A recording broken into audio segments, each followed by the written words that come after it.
Chapter 1: Snow, Silence, and the Long Night. Hey guys, tonight we're beginning something slow, quiet, and very cold. So maybe dim the lights a little, let your shoulders drop. Pretend the outside world can wait until morning. For the next while, we're drifting north, far north, to a place where winter isn't a season so much as a permanent personality trait. A place where the sun occasionally just leaves. No goodbye, no note, just gone. Tonight we're talking about how Vikings gently survived Arctic winters. Not heroically, not epically, just stubbornly, patiently, with a lot of wool, a lot of routines, and an impressive tolerance for discomfort. This isn't a story about battle cries or burning villages. This is about waiting. About sitting inside while the wind screams like it's personally offended by your existence, about people who learned how to make peace with darkness, cold floors, and the slow creak of frozen wood. So take a breath, settle in, and let's ease into the long winter night. The Vikings lived in a world where winter arrived early, stayed late, and complained loudly the entire time. Scandinavia was not interested in being welcoming. The summers were brief and busy, like a to-do list on fire. Everyone knew winter was coming, and nobody pretended otherwise. Crops had to be harvested, animals had to be slaughtered, wool had to be spun. Everything had to be ready, because once the snow settled in, it wasn't leaving for months. There was no dramatic moment when winter began. It simply crept in. Nights grew longer, the air sharpened, the ground hardened, and then one day, someone woke up and realized the sun hadn't really shown its face properly in weeks. That was normal. Unpleasant, yes, but normal. Viking survival in winter was not about conquering nature. It was about negotiating with it, quietly, respectfully, like someone dealing with a very grumpy neighbor who owned several knives. They didn't fight the cold. They worked around it. They layered against it. They accepted that it would always win eventually, and planned accordingly. The Viking home, for example, was not a cozy log cabin fantasy. It was a longhouse, low, wide, built close to the ground as if trying not to be noticed by the weather. The walls were thick, made of timber, turf, stone, or whatever combination was available. Turf was especially popular because frozen grass turns out to be an excellent insulator. The roof was heavy, layered, and often alive with grass. In winter, it blended into the landscape like a sleepy animal refusing to get up. Inside, there were no separate rooms in the modern sense. No privacy, no personal space, just one long interior shared by people, animals, smoke, and a general sense of endurance. The hearth sat in the center, not a fireplace in the wall, just an open fire pit. The smoke drifted upward and eventually found its way out through gaps in the roof. Eventually. This meant that Viking homes were smoky, constantly. Eyes watered, lungs complained, everything smelled like fire. But the smoke also helped preserve the wooden beams, deter insects, and add another thin layer of warmth, so everyone tolerated it, because the alternative was freezing, and freezing was worse. People slept along the walls, on raised wooden platforms. They shared blankets, thick woolen blankets. Wool was everything. Wool was survival. Wool was life. Sheep were arguably more important than people. Wool could be layered, repaired, rewoven, and handed down. It stayed warm even when damp. Linen was fine for summer, but winter belonged to wool. Wool tunics, wool trousers, wool cloaks, wool socks that were probably itchy, but no one complained, because complaining did not make you warmer. Clothing was not fashionable in winter. It was practical. Everything overlapped. Everything was tied, pinned, or belted. Gaps were the enemy. A Viking stepping outside in winter looked bulky, layered, and vaguely annoyed, which, to be fair, they were. Shoes were leather, lined with wool or fur when possible. Sometimes people stuffed grass or straw inside for extra insulation. It was replaced as needed. This was not elegant, but it worked. Viking fashion was less about looking good and more about remaining alive until spring. Food was another quiet miracle of winter survival. Vikings did not hunt in blizzards for fun. They prepared. Meat was salted, dried, or smoked months in advance. Fish hung on racks until it became hard and dry, turning into something closer to wood than food. It could be stored for months and eaten slowly. Slowly was important. Winter was long. You paced yourself. Grain became porridge, always porridge. Barley and oats were boiled into thick, warm bowls of patience. It wasn't exciting. No one wrote poems about it, but it filled the stomach and kept the body moving. Butter and cheese added fat, which was precious. Fat meant warmth. Fat meant energy. Fat meant survival. Fresh food disappeared early. Apples shriveled, vegetables were pickled or buried, herbs were dried. Everything was measured, counted, and quietly guarded. A winter without enough food was not dramatic. It was just shorter. Everyone knew that. Animals were brought inside or close to the house, not because Vikings were sentimental, but because animals produced heat. Cows, sheep, and goats lived in byres attached to the longhouse or separated by a thin wall. Their body warmth helped raise the temperature just enough to matter. The smell was intense, but again, freezing was worse. Winter days were dark, very dark. In the far north, the sun barely rose at all. Twilight became the default setting. People adjusted. Work slowed. Tasks became repetitive and quiet. Spinning wool, repairing tools, carving small objects. Storytelling filled the hours when light failed. Not dramatic stories usually, familiar ones. Stories you already knew. Stories that didn't require too much thinking. Sleep patterns shifted. People slept more, or at least rested more. Long nights meant long stretches of lying still, listening to the wind press against the walls. The concept of productivity took a seasonal break. Winter was about endurance, not achievement. Fire was precious. Wood had to be gathered before the snow made it impossible. Peat was cut and dried in summer. In winter, fires were kept low and steady. Not roaring, not wasteful, just enough to keep fingers moving. Someone always watched the fire. Someone always tended it. Letting it go out was a problem. Relighting it was work. So it stayed alive, like a quiet companion. Let's gently float over to the idea of hygiene, or rather, the absence of modern expectations. Bathing happened less often in winter because heating water was difficult. Vikings were cleaner than their medieval reputation suggests, but winter still limited options. People wiped down, changed clothes when possible. Lice were tolerated, not welcomed. Everyone scratched. It was a communal experience. Despite the darkness and cold, winter wasn't entirely miserable. There was a strange calm to it. No farming, no sailing, no raids. The world shrank to the size of the longhouse. Relationships intensified. Arguments lingered. Silence stretched. But there was also closeness. Shared meals, shared warmth, shared survival. Children grew up quickly in winter. They learned to stay near the fire, to layer clothing, to listen. Elders told stories not to entertain, but to teach. Tales of gods who also endured harsh winters, of Thor trudging through snow, of Odin wandering in darkness. Even the gods, it seemed, had to deal with bad weather. Religion softened the winter, not with hope of warmth, but with meaning. Seasonal rituals acknowledged the darkness. Yule marked the turning of the year. Fires burned longer. Food was shared more generously, if possible. It was a reminder that the sun would return, eventually, probably.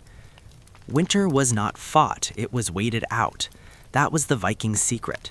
Not strength, not bravery, patience, planning, wool, and the quiet understanding that discomfort was temporary, but preparation was permanent.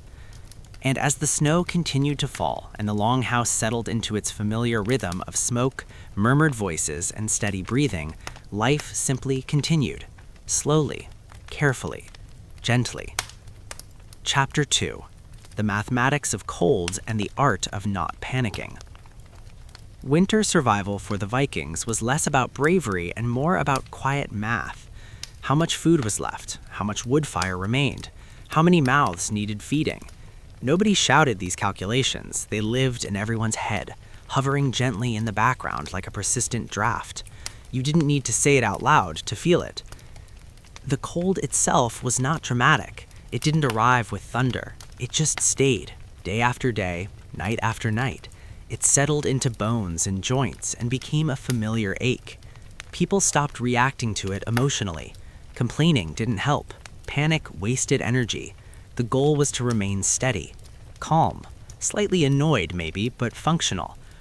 Vikings understood cold in an intimate way. They knew how it crept into gaps in clothing, how it pooled near the floor, how it sharpened the air until breathing felt heavier. This wasn't theoretical knowledge, it was lived experience. Children learned early not to sit directly on stone. Elders knew which joints would ache before a storm. Everyone read the weather the way others read faces. Inside the longhouse, daily life continued at a slower tempo. Mornings were dim. There was no sudden awakening. People rose gradually, wrapped in blankets, listening first. Wind, silence, the crackle of embers. Someone always woke earlier to tend the fire. That person was appreciated quietly. Gratitude didn't need speeches. Breakfast was warm if possible. Porridge again, always porridge. Thick, filling, dependable. It tasted like effort and routine. Sometimes it was flavored with dried berries or a bit of honey if luck allowed. Sometimes it wasn't. Either way, it was eaten slowly, steam rising gently in the low light. Work did not stop in winter. It simply shifted indoors. Wool production intensified. Spinning was constant. The sound of a spindle dropping and twisting became part of the house's rhythm. Yarn piled up gradually. Knitting and weaving followed. Clothing was repaired endlessly. Nothing was thrown away unless it was truly finished. Patches layered over patches. A tunic might contain more history than fabric by spring. Tools were sharpened, even if they wouldn't be used for months. Woodworking continued in small ways. Bowls, handles, pegs, objects that could be made while sitting close to the fire. Hands stayed busy to stay warm. Stillness was risky. Movement kept blood flowing. This wasn't exercise, it was maintenance. Outside trips were brief and purposeful. Fetching water meant breaking ice. Buckets were carried carefully because spilling meant repeating the entire process. Snow was shoveled not for cleanliness, but access. Paths mattered. Losing a path in deep snow was inconvenient at best and dangerous at worst. Travel slowed to a crawl. Boats were pulled onto shore and secured. Sailing in winter was rare and generally unwise. The sea didn't forgive mistakes, and winter mistakes were final. Most Vikings stayed close to home. Raiding season politely paused. Even the most ambitious warriors accepted that frostbite was not a glorious way to go. Social life narrowed. Large gatherings were rare, but small visits happened. Neighbors stopped by if distance allowed. These visits were not loud, they were subdued. People sat, talked quietly, shared food if they could. Community mattered more in winter. Isolation was risky. If someone fell ill or ran out of supplies, neighbors were the difference between survival and becoming a cautionary tale. Illness, of course, did not respect seasons. Colds lingered, coughs echoed in the smoke-filled air. There was no real medicine. People rested when they could. Warmth was the treatment. Broths helped. Herbs were used sparingly. Survival depended on resilience more than cures. Sleep stretched longer. Without artificial light, nights ruled everything. Oil lamps existed, but oil was precious. Candles were limited. Darkness became the default. People slept in shifts. Some dozed early, woke in the middle of the night, then slept again. This segmented sleep felt natural. Time blurred. No one checked clocks. Winter didn't care about schedules. Let's gently drift toward the emotional side of winter, because months of darkness did things to people. Moods sank, energy dipped, people became quieter, more inward. This wasn't diagnosed, it was simply accepted. Winter sadness wasn't a personal failing, it was environmental. Stories helped, not exciting ones, familiar ones, the kind you could half listen to while drifting towards sleep. Sagas repeated over generations. Heroes struggled, gods wandered, fate unfolded slowly. These stories didn't promise happy endings, they promised meaning, and meaning was enough. Children listened wide-eyed, even if they'd heard the stories 100 times. Familiarity was comforting. Elders spoke calmly, voices low, no theatrics. Winter was not the season for excitement, it was the season for endurance. Food storage was checked regularly, barrels opened carefully, smells were noted. Spoilage was bad news. Salted meat could last months if done correctly. If not, it didn't. When food went bad, there was no replacement. You adjusted. Smaller portions, more porridge, less fat. Everyone noticed. No one made a scene. Fatigue was constant, not dramatic exhaustion, just a low-level tiredness that never quite left. People accepted it. Complaining took energy. Silence was easier. The Vikings did not romanticize winter. They respected it. They feared it just enough. They understood that surviving winter was the true test of strength. Anyone could swing an axe in summer. Winter required discipline. Let's float gently to the role of animals again. Livestock were checked daily. Feeding them was non-negotiable. A dead cow meant no milk in spring, no calves, no future. Animals represented tomorrow. They were investments. People sacrificed comfort to keep animals alive. Extra fodder was saved for them. Humans adjusted around that reality. The smell of animals, smoke, damp wool, and cooked grain blended into a single scent. Winter had a smell. It clung to everything. People didn't notice it anymore. It was home. Clothing dried slowly indoors, hung near the fire. Everything took longer. Nothing was rushed. Rushing led to mistakes. Mistakes in winter were unforgiving. Conflict didn't disappear in winter, but it quieted. Feuds waited. Arguments simmered. Violence required energy and planning. Winter discouraged impulsiveness. Even angry people conserved calories. Religious observances continued in muted ways. Small offerings, quiet prayers. People acknowledged the gods, but didn't expect miracles. They asked for endurance, for survival, for the return of light. Yule approached slowly, marked not by dates, but by feeling. The deepest darkness, the longest night.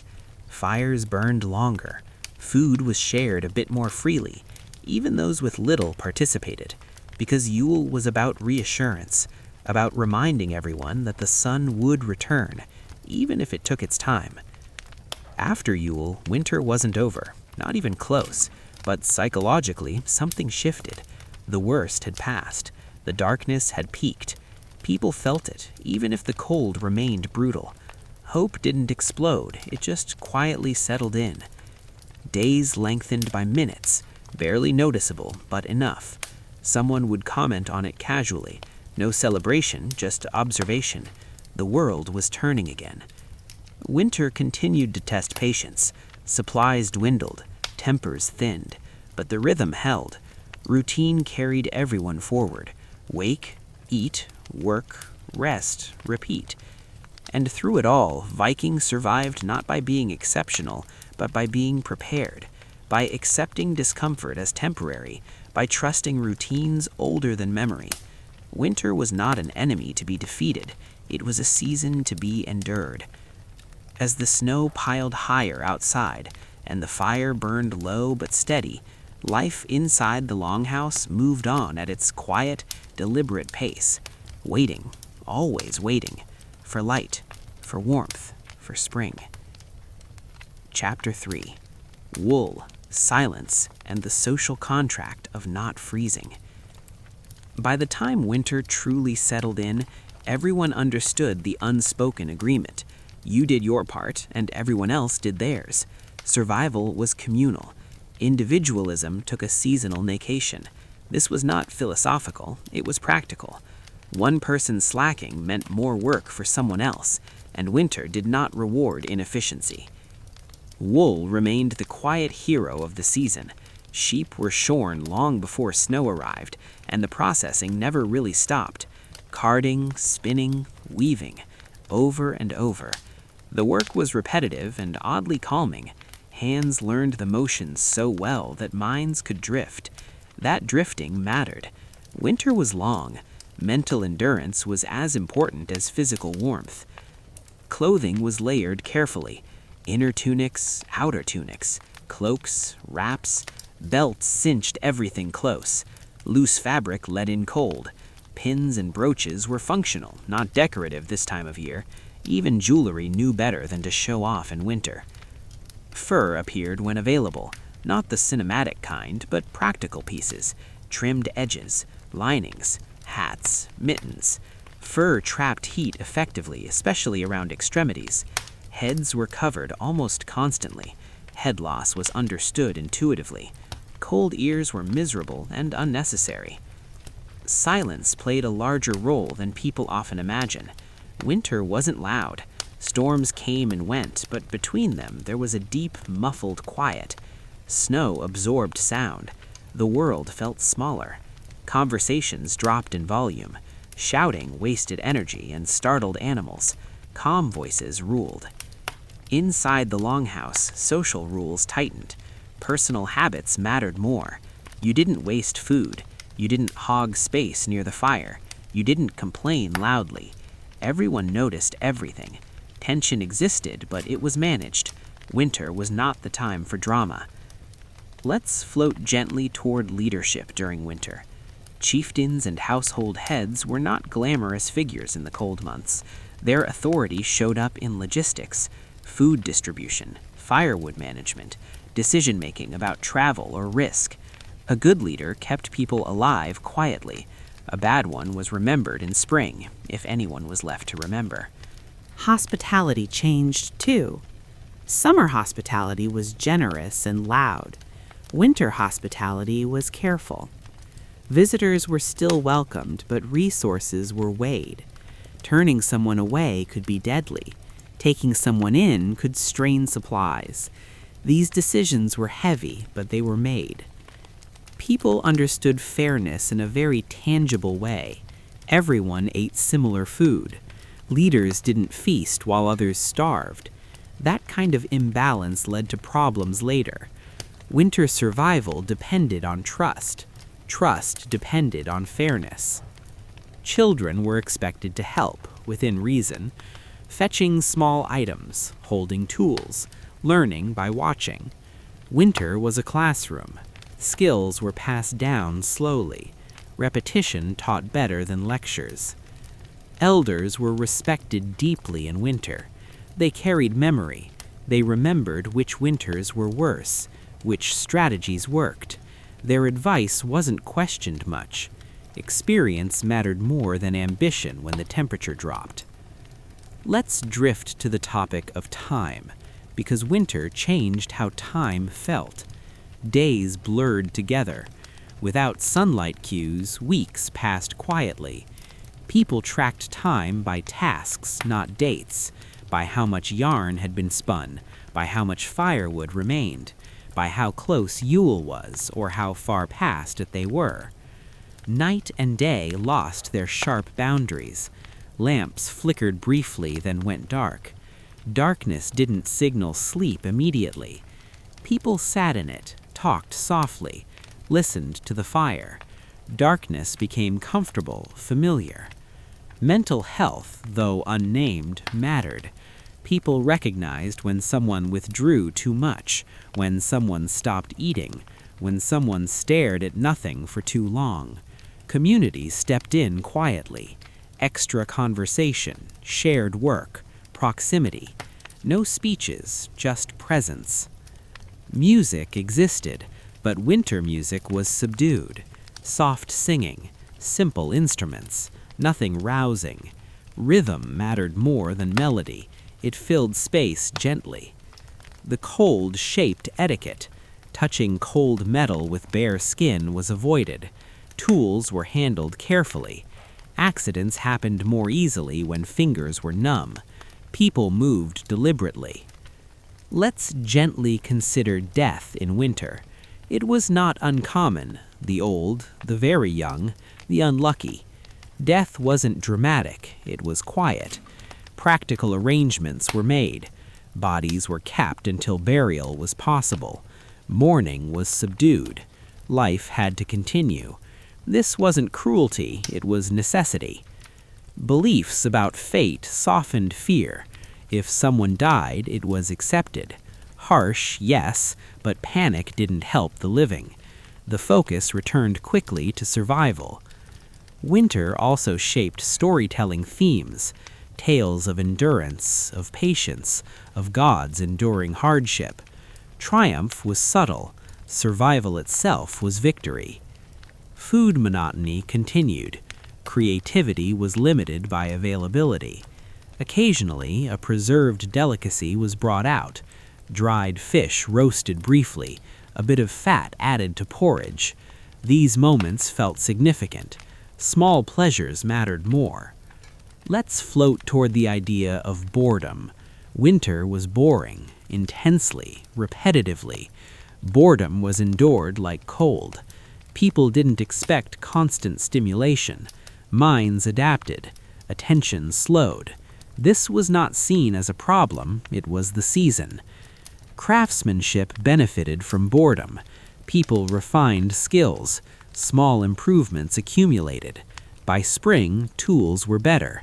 Clothing was ready. The household emerged prepared.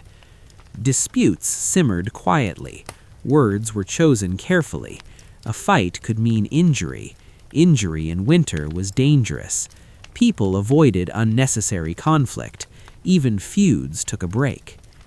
Animals continued to anchor daily life, feeding, cleaning, monitoring health. Their needs structured the day. In return, they provided warmth, milk when possible, and future security. Winter storms tested everything. Roofs were checked. Snow was cleared carefully. Leaks were managed. Nothing was ignored. Small problems became big ones quickly in cold weather. Let's drift toward hope again. Not bright hope, subtle hope. The kind that shows up when daylight lasts just a bit longer, when the air smells slightly different. People noticed these changes quietly, mentioned them in passing. Spring was imagined often, but not rushed. Rushing didn't make it come faster. Winter demanded patience. Through all of this, Viking survival remained gentle. Not easy, not heroic, just steady. The art of not freezing was really the art of cooperation, preparation, and acceptance. As the longhouse breathed slowly around its occupants, wool scratched skin, the fire murmured, and winter held the world outside in its silent grip. Inside, life continued, quietly, persistently, waiting, as it always did, for the slow return of light. Chapter 4. Fire Management, Quiet Faith, and the Skill of Waiting. Fire was not just warmth in winter, it was organization. It structured the day without anyone saying so. When the fire was strongest, people worked closest to it. When it died down, movement slowed. The fire decided pace. Vikings understood this relationship deeply. Fire was treated with respect, not romance. Wood was stacked carefully long before winter. Peat was dried and piled. Nothing was random. Firewood wasn't burned for comfort alone. It was burned with calculation. Too much and supplies vanished quickly. Too little and fingers stiffened. Tools slipped and morale sank. Someone always knew roughly how much remained. That knowledge sat quietly in the back of their mind. Fire tending rotated. No one wanted the job constantly, but everyone did it. Night fires were kept low, just enough embers to survive until morning. Relighting a fire from embers was easier than starting fresh. Sparks were guarded. A dropped ember mattered. The hearth was also the spiritual center of the home, not dramatically, just practically. Offerings were small, a bit of food, a quiet word. Faith in winter wasn't loud, it was transactional. You gave a little, you hoped for endurance in return. Viking religion fit winter well. The gods were not distant perfection. They struggled, they failed, they endured. Odin wandered cold worlds. Thor faced frost giants. These stories didn't promise rescue. They promised understanding. Even gods dealt with difficult winters. Rituals were simple, no grand ceremonies. Winter discouraged extravagance. People acknowledged seasonal shifts. They marked Yule. They spoke names of ancestors. These acts connected them to time beyond the present cold. Let's gently move toward communication in winter. Messages traveled slowly, very slowly. Snow blocked paths. Rivers froze. News arrived late and softened by time. Urgency faded. The world shrank to what you could see from your door. Isolation was accepted, but not absolute. Signals existed, smoke patterns, agreed upon visits. People checked on each other when weather allowed. Community survived because it had to. Craft traditions deepened in winter. Patterns were memorized, techniques refined. People taught while working. No formal lessons. Learning happened by watching and repeating. Winter was when knowledge settled in. Let's drift to the body's relationship with cold. Fingers cracked, skin dried. People rubbed fat into their hands. Animal grease worked well, smelled terrible, effective. Lips chapped, everyone dealt with it. Discomfort was constant but manageable. Beards grew longer, hair stayed covered. Washing was infrequent. Snow was sometimes used to clean hands quickly. It shocked the skin awake. Not pleasant, not optional. Let's consider humor. Winter humor was dry, understated. Sarcasm thrived. Comments about the cold were obvious and frequent. Cold enough for you was not a joke, it was a shared observation. Humor reminded people they weren't alone in the misery. Storytelling shifted tone. Less adventure, more wisdom. Stories about cleverness, about waiting, about not making things worse. These were winter lessons. Let's float toward discipline. Winter punished laziness immediately. Forgetting to close a door let in cold. Leaving tools outside meant frozen handles. Everyone learned quickly. Habits tightened. Nighttime routines mattered. Animals checked. Fire secured. Doors blocked against drafts. Bedding arranged carefully. Everyone knew their place. This wasn't rigid, it was comforting. Predictability lowered stress. Sleep came easily after long days of small tasks. Exhaustion was steady, not overwhelming. People slept wrapped together, sharing warmth. Privacy was minimal. Warmth mattered more. Let's talk gently again about children. Winter taught them patience. There was less running, more sitting, more listening. Restlessness was corrected calmly. Energy was conserved. Games existed, simple ones, carving puzzles, riddles, guessing stories. Nothing that required space or noise. Minds stayed engaged without raising heart rates too much. Elders often sat closest to the fire, not out of privilege alone, but necessity. Cold hit them harder. Younger people accepted this. It was understood.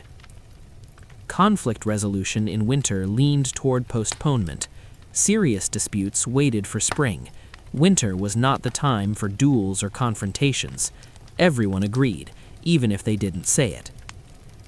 Let's drift to memory. Winter preserved memory.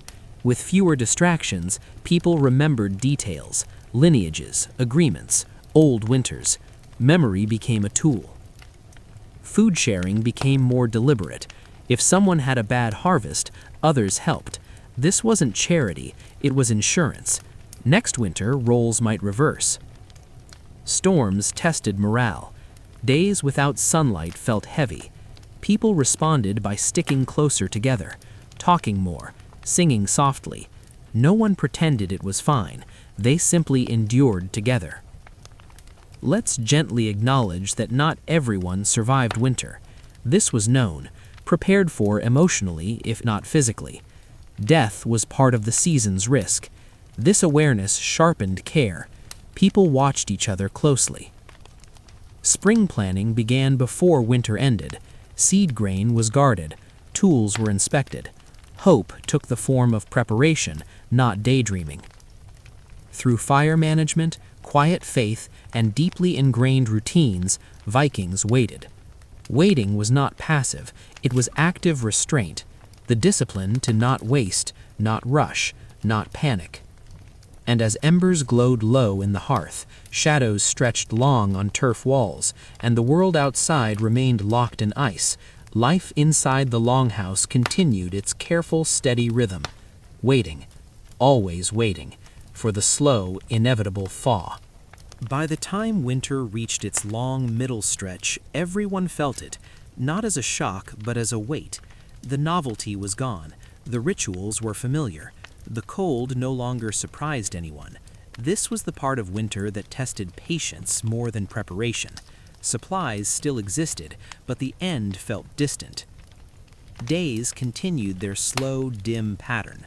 Light crept in reluctantly and left early. People stopped commenting on the darkness. Noticing it didn't change anything. Instead, attention turned inward, to hands, to breath, to the next small task. Fatigue settled into muscles like an old acquaintance, not debilitating, just constant. People adjusted expectations. No one rushed. Speed wasted energy. Efficiency meant calm repetition. Let's float gently toward food again, because winter food changed subtly over time. Early winter still had variety. By midwinter, choices narrowed. Preserved foods dominated. Portions shrank slightly. Everyone noticed. No one announced it. Hunger existed at the edges, but true starvation was avoided through planning. Soup became more important. Water stretched calories. Warmth mattered. Bones were boiled repeatedly. Broth carried nutrients and comfort. People sipped slowly, letting warmth spread. Let's drift to social dynamics during this phase. Irritations surfaced more easily. Small habits grated. Someone chewed too loudly. Someone took too long near the fire. These things were managed quietly. Direct confrontation risked escalation. Silence was chosen instead. People found ways to create personal space without physical distance, turning inward, focusing on tasks, staring into the fire. Winter taught emotional boundaries. Let's consider clothing wear. By midwinter, garments showed stress. Repairs increased. Patches layered over older patches. A well-maintained cloak was a source of quiet pride, not vanity, survival. Footwear mattered more as snow compacted and turned icy. Slips were dangerous. People moved carefully. Falling meant bruises. Bruises healed slowly in cold. Let's float towards sound again. Wind dominated. It pressed against walls, whistled through gaps. Snow creaked underfoot. Inside, sounds were muted. Voices stayed low. Loud noises felt intrusive. Mental endurance was supported by routine. Wake, eat, work, rest, repeat. Predictability reduced anxiety. Even boredom had structure. Let's drift to winter travel. Short trips happened when necessary. Bundled figures moved slowly across white landscapes. Landmarks vanished under snow. People navigated by memory. Paths followed terrain. Getting lost was avoided at all costs. Night travel was rare. Darkness swallowed everything. Torches helped little in wind. People stayed put. Caution ruled. Let's gently consider illness again. Winter colds lingered. Joint pain increased.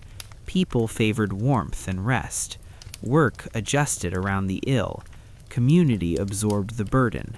No one expected full productivity from a sick person. Let's move toward emotional support. There was no language for it, but it existed.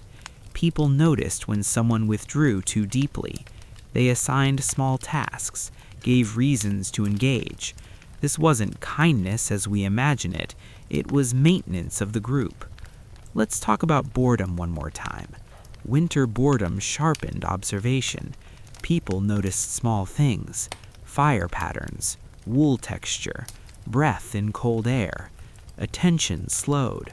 This was not unpleasant, it was different. Let's float toward conflict avoidance. Anger required energy. Winter discouraged waste. Even hot-tempered individuals learned restraint. Feuds cooled alongside the landscape. Children tested patience more in midwinter. Restlessness increased. Adults responded with structure, chores, quiet games, story repetition, calm voices. Let's consider animals again. Feed stores dwindled. Decisions were made. Which animals to keep, which to slaughter. These choices were heavy but necessary. Future planning met present reality. Let's drift to smells.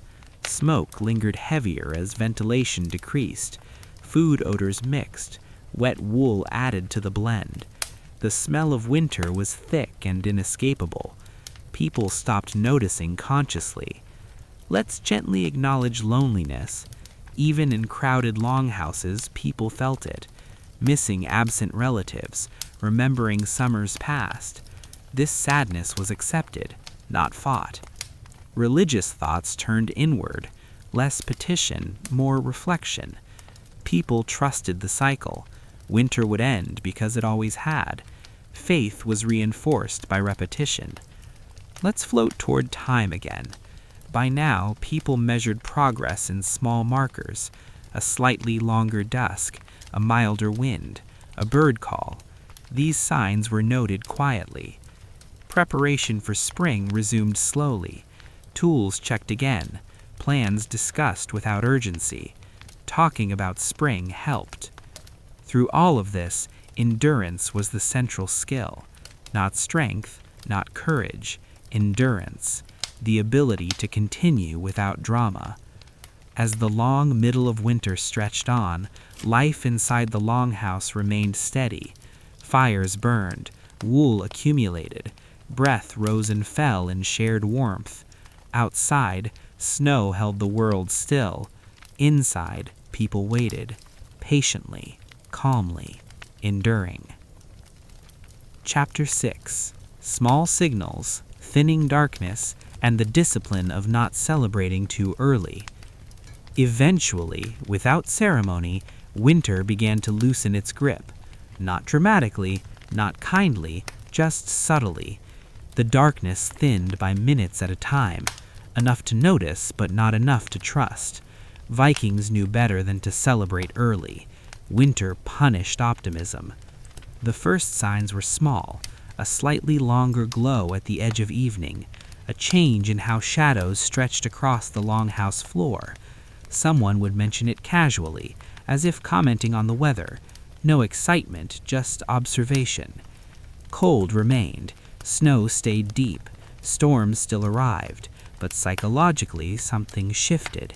The worst was behind them, not because it was over, but because it was changing. Let's float gently toward daily routines again. Work continued with a faint sense of anticipation. Yarn piles grew. Tools sat ready. People began talking about spring tasks without committing to dates. Planning was cautious. Winter had taught them restraint. Food stores were at their lowest now. Everyone knew it.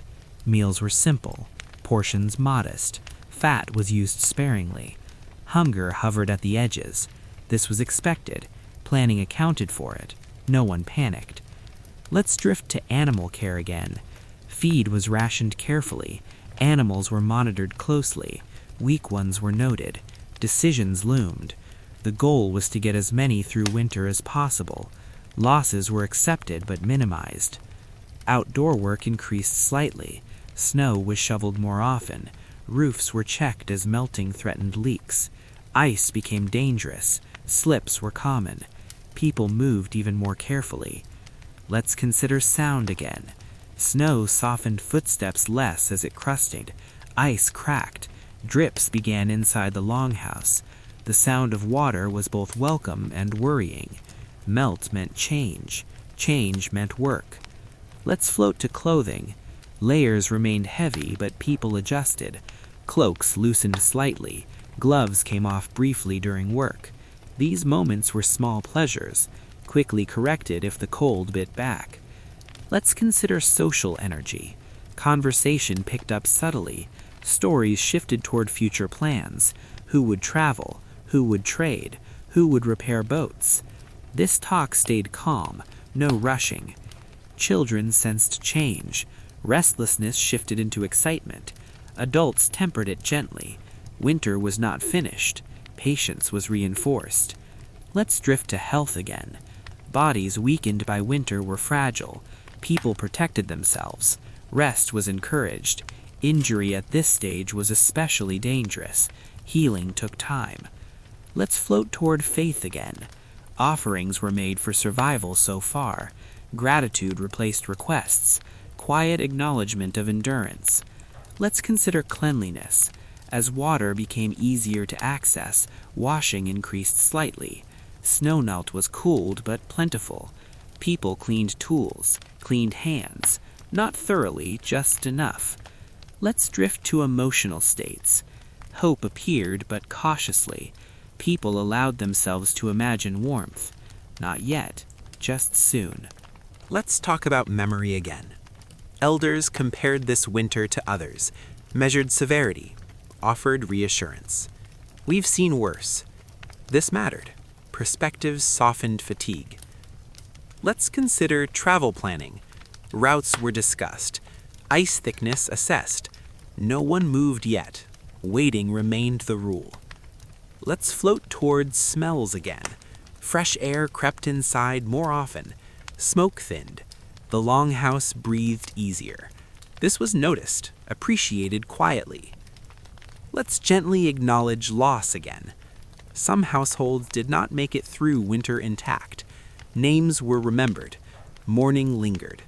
Life continued. Let's drift toward preparation rituals. Seeds were checked. Counting happened again.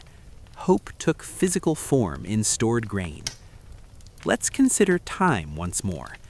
Days lengthened noticeably now. Shadows retreated earlier. This was undeniable. Even the cautious allowed themselves to believe. But celebration waited. Winter could still return with cruelty. Vikings knew this. Experience taught restraint. Through discipline, observation, and patience, the transition began. Not an end, a shift. The long wait approached its conclusion, slowly. As light stretched a little further each day, and the fire burned with less urgency, the longhouse held its breath. Spring was coming. Not yet, but soon. Spring did not arrive like a guest. It seeped in, slowly, almost apologetically. Vikings watched it the way you watch ice crack on a lake, interested, cautious, and fully aware that stepping too soon could still ruin everything.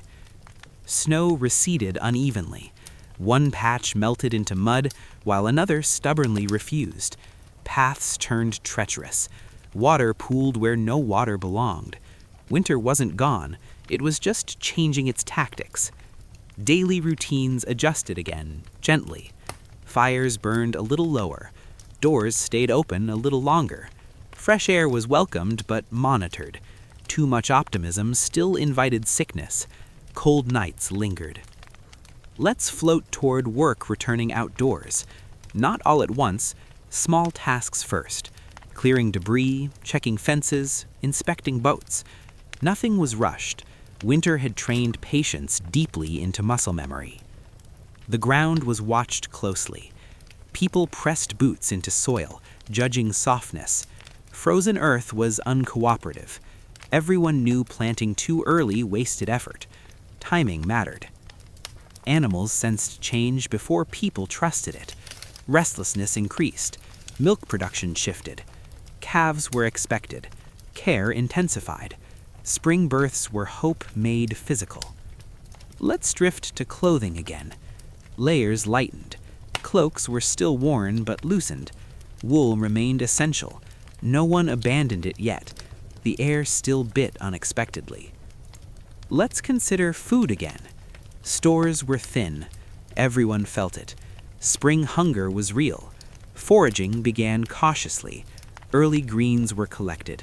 Not much, just enough to add freshness. These small additions lifted morale. Fishing resumed slowly.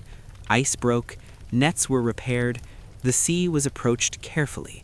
Winter storms had reshaped coastlines. Familiar landmarks had changed. Navigation required attention. Let's float toward nude. Spirits lifted, but exhaustion lingered. Winter fatigue didn't vanish overnight. Bodies needed time. Rest remained important. Children moved more. Laughter returned quietly. Adults allowed it. Noise no longer felt dangerous. Still, calm ruled. Let's drift to social life expanding again. Visits increased. News was exchanged. Stories of winter hardships circulated.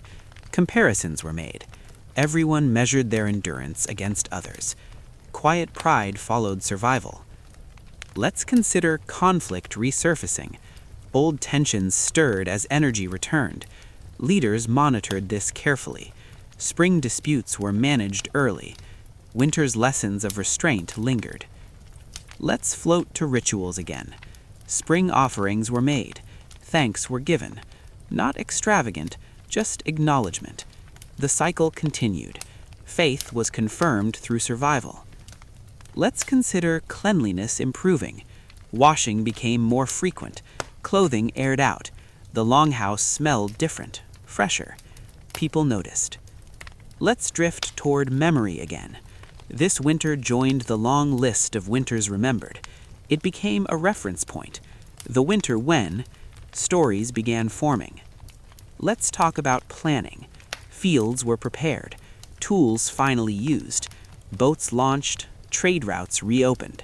Life expanded outward again. But caution remained. Late frosts were feared. Snow sometimes returned unexpectedly. Vikings never fully trusted spring until it proved itself. Through all of this, survival was acknowledged quietly. No celebration feast announced victory over winter. Survival was expected, not congratulated. Pride was internal. As days grew brighter, shadows shortened, and the world thawed, Vikings stepped carefully into the next season. Winter released them slowly, reluctantly, and they accepted the release with the same discipline that carried them through the cold. They had waited, they had endured, and now, gently, life moved forward again. Chapter 8. What Winter Left Behind and Why No One Bragged About It. When winter finally loosened its grip for good, it didn't leave trophies behind. It left habits. That was the real legacy. Vikings did not emerge from winter feeling triumphant. They emerged feeling adjusted, tuned, slightly worn down, but intact. The longhouse changed character in spring. Smoke escaped more easily. Light reached further inside. Corners that had been ignored for months were noticed again. People rearranged spaces without comment. Winter's layout no longer fit. Let's float gently toward bodies again. Muscles remembered repetitive work. Hands bore small scars. Skin was rough. These were not discussed, they were expected. Winter left marks, but marks were proof of function, not suffering. Clothing was inspected carefully. What survived winter was kept. What didn't was dismantled for parts. Nothing was wasted. Even ruined wool had a future as potting or stuffing. Winter taught thrift deeply. Let's drift to relationships. Winter intensified bonds. People who endured close quarters together knew each other differently. Grudges that survived winter were serious. Friendships that survived it were solid. Spring social life rested on winter-tested connections. Let's consider memory again.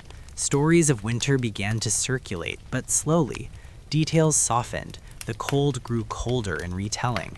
The storms grew stronger. This wasn't exaggeration for drama, it was how memory worked. Winter became a benchmark. Children who lived through winter gained status quietly. They were a little tougher, a little more patient. No ceremony marked this. It showed in behavior. Let's float toward leadership again. Those who managed winter well gained respect, not loudly. People noticed who rationed fairly, who stayed calm, who didn't panic. Leadership was judged in winter. Let's consider skills reinforced by winter: planning, patience, repair, observation. These carried into other seasons. Vikings who survived winter well were effective in summer not because they were aggressive, but because they were disciplined. Let's drift toward belief systems. Winter reinforced faith in cycles, not optimism, certainty. Spring followed winter because it always had. This wasn't hope, it was pattern recognition. Let's talk about silence again. Even as life grew louder, winter's silence lingered. People didn't immediately fill space with noise. Calm remained valued. Winter had trained them. Let's float toward contrast. Summer activity felt almost overwhelming after winter stillness. People paced themselves. Overexertion led to illness. Winter caution lingered in warm months. Let's consider architecture. Longhouses proved themselves each winter. Weak designs failed. Repairs reflected lessons learned. Buildings evolved slowly, shaped by weather more than preference. Let's drift toward community memory. Winters were compared across generations. Elders referenced past seasons. Young people listened. This knowledge transfer mattered. Winter was a teacher. Let's talk about silence one last time. Surviving winter gave rise to dry commentary. Comments about cold lingered year-round. Jokes weren't loud, they were knowing. Let's float toward the larger picture. Viking expansion, trade, and exploration were only possible because winter survival was reliable. You couldn't raid, trade, or sail if you didn't survive winter first. Everything else depended on it. Winter shaped Viking culture quietly. It rewarded preparation, punished excess, encouraged cooperation, discouraged drama. This wasn't ideology, it was environment. Let's consider legacy. When we imagine Vikings, we picture movement, ships, axes, noise, but their real strength was stillness, the ability to wait, to endure months of darkness without unraveling. They didn't gently survive winter by accident. They survived because they respected it. They planned for it. They accepted it. And when winter ended, they didn't celebrate its defeat. They simply moved on, preparing again because winter would return. It always did. And somewhere, far north, the longhouse settled into its spring rhythm. Fires burned lower. Wool rested unused. Doors stayed open outward. Life expanded outward again. Until next winter. And they would be ready. Chapter 9. Why winter was the real teacher and everything else was just extra. By the time summer fully arrived, winter already felt distant. Not forgotten, just placed carefully on a mental shelf. Vikings did not dwell on it. Dwelling didn't help. What mattered was what winter had quietly taught them, because those lessons followed them everywhere. Summer work felt lighter, but it was informed by winter discipline. People moved efficiently. Supplies were stored with intention. Nothing was assumed to be endless. Even during abundance, winter's memory whispered restraint. Let's float gently toward farming. Fields were worked carefully. Overplanting was avoided. Diversity mattered. One failed crop could be survived. Several could not. Winter thinking shaped summer decisions. Let's drift to sailing and travel. When Vikings ventured outward, winter knowledge traveled with them. They packed carefully, planned for delays, prepared for being stuck. These habits made exploration possible. Recklessness didn't survive winter. Caution did. Let's consider trade. Goods were exchanged with an eye toward durability. Wool, iron, tools, items that mattered in winter held value year-round. Traders understood this. Winter economics shaped markets. Let's float toward storytelling again. Summer stories sounded bolder, but winter lessons stayed embedded. Heroes succeeded by planning, not luck. Patience was praised more than speed. Endurance mattered. Let's consider how winter shaped leadership long-term. Leaders who survived winter with their people gained loyalty. Those who failed were quietly replaced. Authority wasn't inherited alone, it was tested annually. Let's drift toward emotional regulation. Winter trained people not to overreact. This carried into conflict resolution. Feuds still existed, but impulsive decisions were tempered. Winter punished impulsiveness too reliably. Let's float to craftsmanship. Winter produced goods entered circulation, clothing, tools. Repairs done in darkness proved their worth in use. Winter craftsmanship was trusted. Let's consider children again. Those raised through multiple winters grew observant. They watched adults carefully. They learned when to speak and when to wait. Winter socialization mattered. Let's drift toward belief systems one last time. The gods reflected winter values: strength paired with endurance, wisdom over impulse, acceptance of fate without surrender. Winter theology was practical. Let's float toward contrast again. Foreign lands without harsh winters felt strange to Vikings. Excess seemed risky. Abundance felt temporary. Winter had trained them to expect loss. Let's consider memory across generations. Winter stories outlived individual lives. They became guidance. Do not forget this winter. Forgetting was dangerous. Let's drift to the quiet pride again. Vikings did not boast about winter survival. Everyone did it. Bragging implied weakness. Survival was baseline competence. Let's float toward the cycle's return. As summer peaked, people already prepared mentally. Wool production restarted. Wood gathering resumed. Winter was always on the horizon. Let's consider the emotional neutrality of this awareness. It wasn't fear, it was acceptance. Winter existed. Preparation followed. Let's drift toward the final thought. Viking history often focuses on movement, conquest, and noise, but their true achievement was stillness, the ability to sit in darkness, conserve energy, share resources, and wait. Winter shaped everything gently, relentlessly, without drama. It selected for patience, for cooperation, for discipline. And so, when the cold returned, as it always did, Vikings did not panic. They closed doors, fed fires, wrapped themselves in wool, and waited again. Because that was the real skill. Not conquering winter, but living through it, quietly, every year. Chapter 10. The quiet return of cold and the comfort of knowing the routine.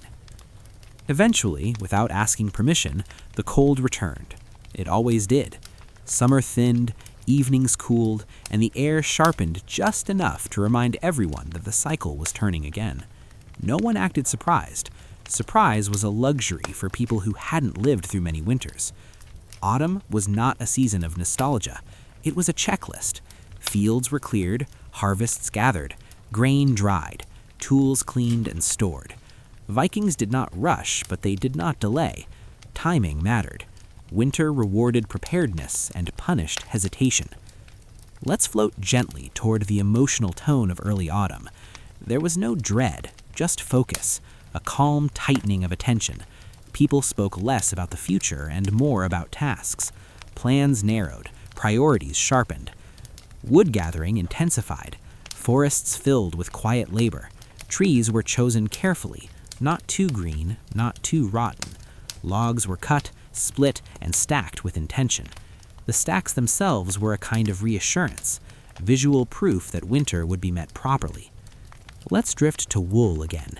Sheep were brought down from higher grazing. Shearing happened before the cold deepened. Wool production ramped up once more. Hands remembered the motions instantly. Muscle memory carried the work. Let's consider food preservation in detail again. Fish returned to drying racks. Meat was salted and smoked. Barrels were checked, lids sealed. Every household smelled faintly of preparation. Smoke returned to being a constant presence. Let's float toward animals. Decisions were made. Which livestock would overwinter, which would not. Slaughtering was practical, not emotional. Meat meant survival. Hides meant warmth. Fat meant energy. Nothing was wasted. Let's drift toward leadership again. This was when leaders earned respect. Organizing labor, coordinating storage, resolving disputes before winter forced proximity. Autumn leadership was quiet but decisive. Let's consider social dynamics. Feasts occurred, but they were measured. Celebrations marked successful harvests, not excess. Overindulgence was frowned upon. Winter punished memory lapses. Let's float toward belief again. Autumn rituals acknowledged the coming darkness. Offerings were made, not to avoid winter, but to endure it. Acceptance was central. Let's drift toward sound again. Autumn winds replaced summer noise. Leaves fell, footsteps softened. The world began to quiet again. This was noticed, appreciated. Let's consider clothing once more. Layers returned, cloaks were repaired, pins tightened, gaps closed. People adjusted gradually. Sudden cold was rare. Winter announced itself politely at first. Let's float toward mindset. People mentally shifted inward. Travel plans ended, social circles tightened. Attention turned toward the household. Let's drift toward memory again. Last winter's lessons guided preparation. Mistakes were corrected, leaks fixed, weak doors reinforced. Winter was remembered not emotionally, but practically. Let's consider children. They sensed the shift. Outdoor play shortened, chores increased, expectations adjusted. This was normal. No speeches required. Let's float toward the longhouse preparing itself. Spaces were rearranged, sleeping areas planned, firewood moved closer. The house braced quietly. Let's drift toward the first real cold nights. Frost appeared, breath became visible again. People commented briefly, then adapted. Let's consider acceptance one final time. Vikings did not fight the return of winter. They welcomed the routine. Familiar hardship was easier than uncertainty. As autumn faded and winter edged closer, doors closed more often, fires burned steadier, wool returned to constant use. The longhouse settled back into its winter rhythm. And just like before, life slowed. Not because it had to, but because it worked. The first true winter days always felt heavier than expected. Not because they were colder than last year, but because the memory of warmth was still fresh. Autumn's politeness vanished. The air stopped negotiating. Cold arrived and stayed. Snow fell properly now, not decorative flakes, but weight. Roofs were watched closely. Paths disappeared overnight. The landscape simplified into white, gray, and dark lines of trees. Familiar places looked unfamiliar. This happened every year and still required adjustment. Inside the longhouse, winter mode fully engaged. Doors stayed closed. Drafts were blocked with cloth and moss. Firewood moved closer to the hearth. Everyone knew the drill. Nobody announced it. Let's float gently toward the psychological shift. This was the moment people stopped hoping winter would be mild. Acceptance settled in. Complaining tapered off. Energy redirected toward routine. Once winter committed, resistance stopped. The fire became central again. Not dramatic, just necessary. Embers glowed constantly. Someone always knew whose turn it was to tend them. Forgetting was rare. Cold punished forgetfulness immediately. Let's drift toward food again. Fresh items vanished quickly now. Meals became predictable. Porridge returned to its rightful throne. Salted meat appeared carefully. Portions were watched. Winter eating was not indulgent, it was strategic. Let's consider sound. Snow absorbed everything. Outside, the world felt muted. Inside, voices stayed low. Loudness felt unnecessary. Calm spread. Let's float toward light. Lamps were used sparingly. Darkness arrived early and stayed. People adjusted without complaint. Darkness was not frightening, it was familiar. Let's drift to sleep patterns again. Nights lengthened, people rested more. No one tracked hours precisely. Bodies set their own rhythms. Winter allowed it. Let's consider clothing settling into constant use. Wool stayed on, cloaks hung ready, hands stayed gloved. Cold skin was avoided whenever possible. Let's float towards social behavior. Winter proximity resumed. Personal space shrank. Tolerance increased. Small irritations were ignored deliberately. Harmony mattered. Let's drift toward humor again. Jokes returned, dry and minimal. Comments about cold circulated. Shared suffering bonded people quietly. Let's consider illness again. Colds appeared, people rested when possible. Warmth and time were the remedies. Winter illness was expected, not dramatized. Let's float toward animals returning fully indoors. Their presence warmed the space. Smells intensified. People adapted. Survival over comfort remained the rule. Let's drift toward belief again. Quiet acknowledgments, small offerings. Winter faith required no spectacle. Endurance was the prayer. Let's consider children settling into winter behavior. Quieter games, more sitting, more listening. Winter reshaped childhood, gently but firmly. Let's float toward time feeling strange again. Days blended, weeks passed unnoticed. Winter created its own calendar. Let's consider conflict avoidance once more. Serious disputes paused. Winter proximity demanded peace. Everyone understood. Let's drift toward the sense of safety. Once fully settled, winter felt oddly secure, predictable, known. The unknown was outside. Inside, routines held. As snow piled up and darkness deepened, the longhouse found its familiar winter balance. Fires steady, food measured, voices low. Winter had arrived again, and everyone adjusted, quietly. Chapter 12. Deep winter again, when time softened and nothing new happened for a while. Deep winter was not the beginning, it was not the end, it was the middle that felt endless. By this point, everyone had fully adjusted, which was both comforting and slightly unsettling. The routines worked so well that days slipped past without leaving much evidence they'd existed at all. Snow stayed, not falling dramatically anymore, just present. It covered everything evenly, smoothing the world into something quieter and less complicated. Fences vanished, paths flattened, landmarks reduced themselves to vague shapes everyone pretended they could still recognize, and usually they could. Memory filled in what eyes could not. Inside the longhouse, nothing changed much day to day. That was the point. Change required energy, and energy was conserved like food.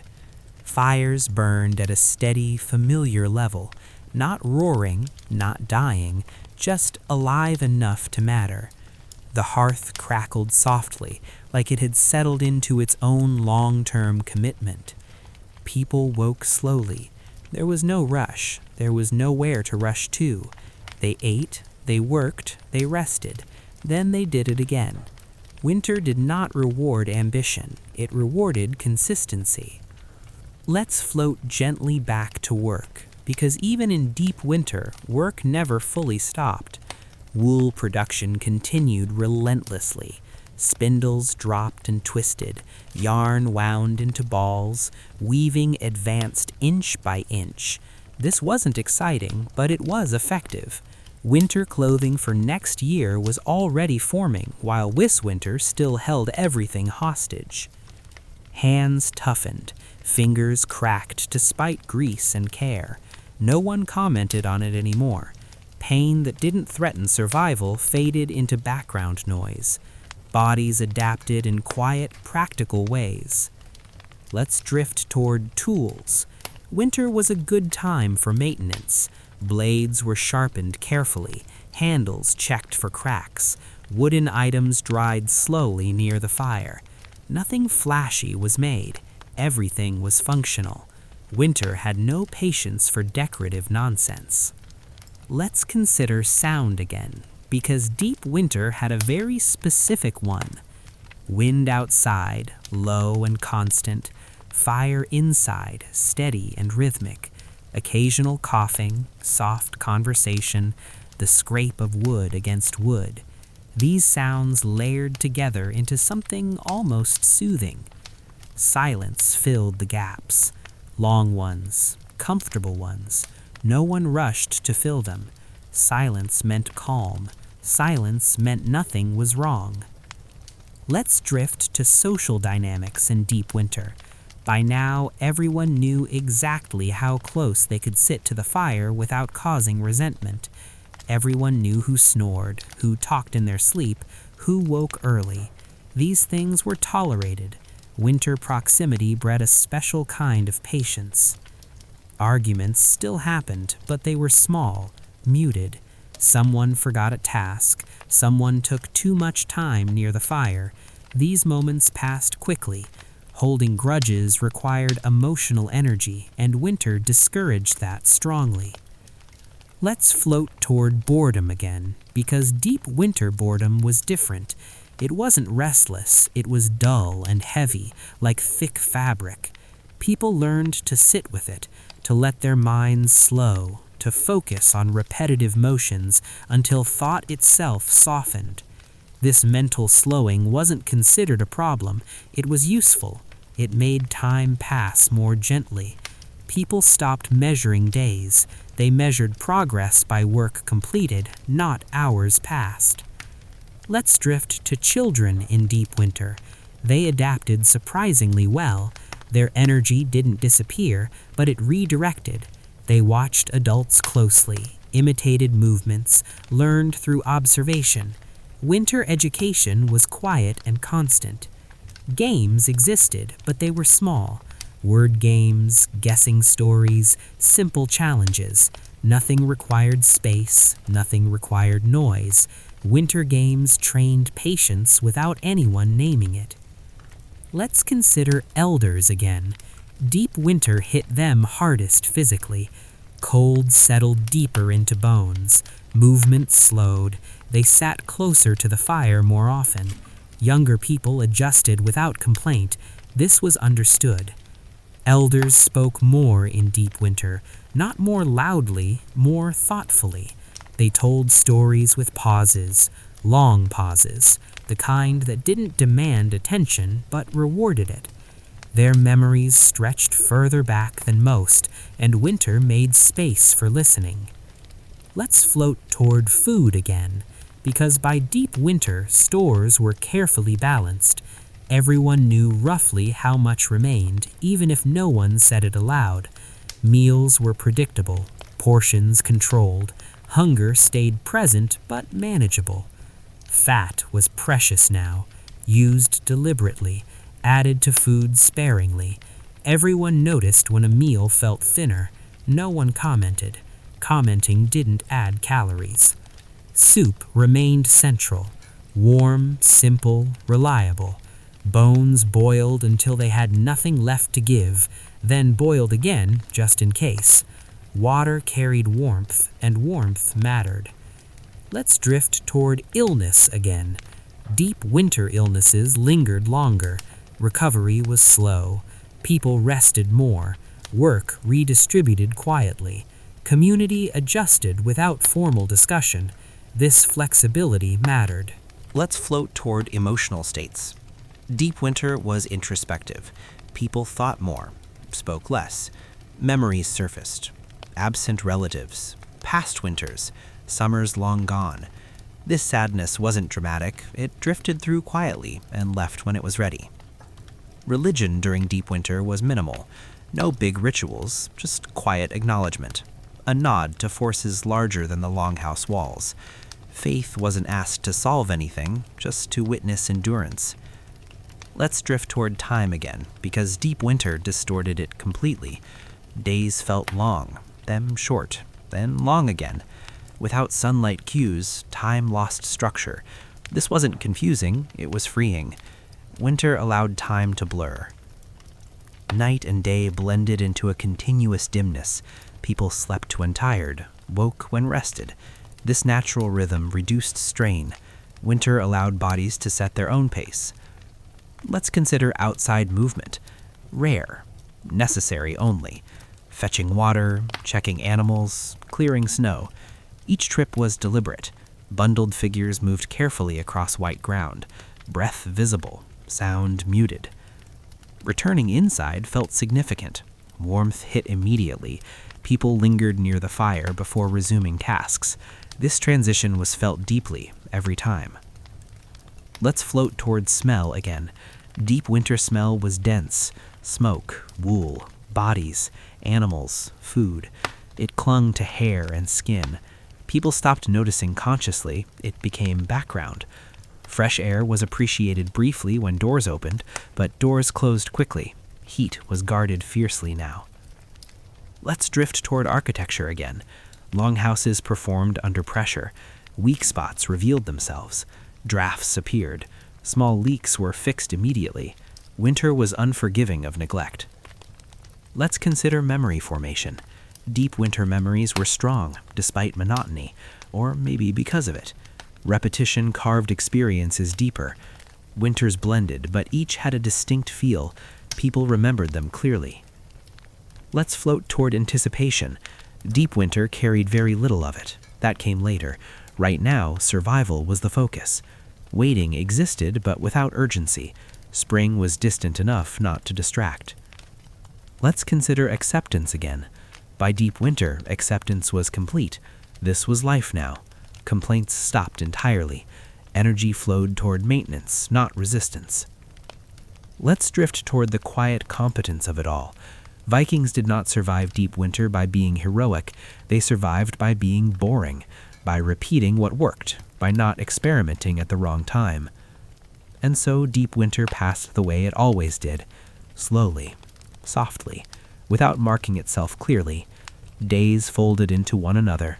Fires burned. Wool grew. Food diminished carefully. Outside, the world stayed frozen. Inside, life continued. Not dramatically, just steadily.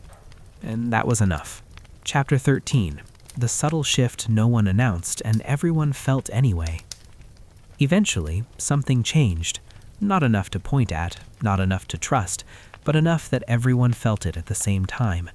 Deep winter didn't end so much as it loosened, like a knot that had been slowly, patiently worked free without anyone noticing the moment it gave way. The darkness thinned first, not dramatically, just enough that mornings felt slightly less heavy. The longhouse didn't brighten exactly, but shadows behaved differently. They didn't cling quite so stubbornly to corners. Firelight seemed to travel a bit farther than it used to. Someone might have noticed and not said anything. Saying it out loud felt risky. Cold still ruled. Snow still held the land in place. Storms still arrived uninvited. But the weight of winter changed. It no longer pressed down quite so hard. Vikings had lived through enough seasons to recognize this phase. They didn't celebrate it. They respected it cautiously. Let's drift gently back to daily routines because they didn't change much at first. That was intentional. Routines were proven systems. You didn't alter a working structure just because you felt hopeful. Hope was not a resource you spent carelessly. Work continued indoors. Wool still moved through hands. Tools were still sharpened. Repairs still happened. But there was a slight adjustment in energy. Not excitement, readiness. People began finishing things instead of just maintaining them. A cloak that had been good enough for winter was properly mended. A tool handle was reshaped instead of merely reinforced. These were small signals of forward-looking thought. Let's float toward food again. Stores were low now, but measured. Everyone knew exactly how close they were to the edge. Meals were steady, simple, and filling enough. Hunger was familiar. It no longer alarmed anyone. Occasionally, someone tested the land. A short walk farther than usual. A careful check of ice thickness. These explorations were quiet and reversible. No risks taken that couldn't be undone. Let's drift to sound again. Snow no longer swallowed noise quite as completely. Ice cracked more often. Drips echoed faintly inside the longhouse. Water announced itself, and people listened carefully. Melt was both promise and problem. The fire still mattered deeply, but it no longer felt like the sole guardian of survival. It was still watched closely, still respected, but its emotional weight eased slightly. Let's float toward bodies again. Muscles remained stiff, but movement felt easier. People noticed they could work a little longer without tiring. Not much longer, just enough to register. Cold-related aches softened, not disappeared, softened. This was noticed in joints first. Elders commented quietly. Younger people listened. Let's drift to children. They sensed the shift before adults trusted it. Energy returned in subtle ways. Movement increased. Curiosity extended outward again. Adults allowed this, but carefully. Winter rules still applied. Let's consider animals. Livestock grew restless. Feed stores were nearly exhausted, but animals sensed change anyway. Their behavior shifted. People watched closely. Animals were always the first to confirm seasonal change. Let's float towards social interaction. Conversations lasted slightly longer. Plans crept into speech. When the ice breaks, after the thaw. These phrases appeared tentatively, like testing ice with a stick. Let's drift toward leadership again. Household heads quietly reviewed plans, travel routes, trade intentions, repairs delayed by winter. No announcements were made. Preparation happened silently. Let's consider emotional tone. This phase of winter was strange. It carried both fatigue and relief. People felt worn down, but also steadied by the knowledge that they had endured. Pride surfaced quietly. Survival had happened again. Let's float toward memory once more. People compared this winter to others internally, measuring severity, noting lessons. This evaluation was calm and useful. Winter analysis informed future preparation. Let's drift toward cleanliness. Snowmelt made washing slightly easier. People cleaned tools more often. Hands were rinsed. Clothing aired briefly. These acts felt significant. Let's consider belief again. Offerings shifted tone, less petition, more gratitude. Quiet thanks for survival so far. Faith acknowledged effort as much as divine will. Let's float toward time. Days lengthened enough to be undeniable now. Dusk arrived later. Dawn appeared earlier. This was observed carefully. No one announced it, but everyone adjusted routines slightly. Let's drift toward architecture. Doors opened more frequently during daylight. Air moved through the longhouse more often. Smoke thinned.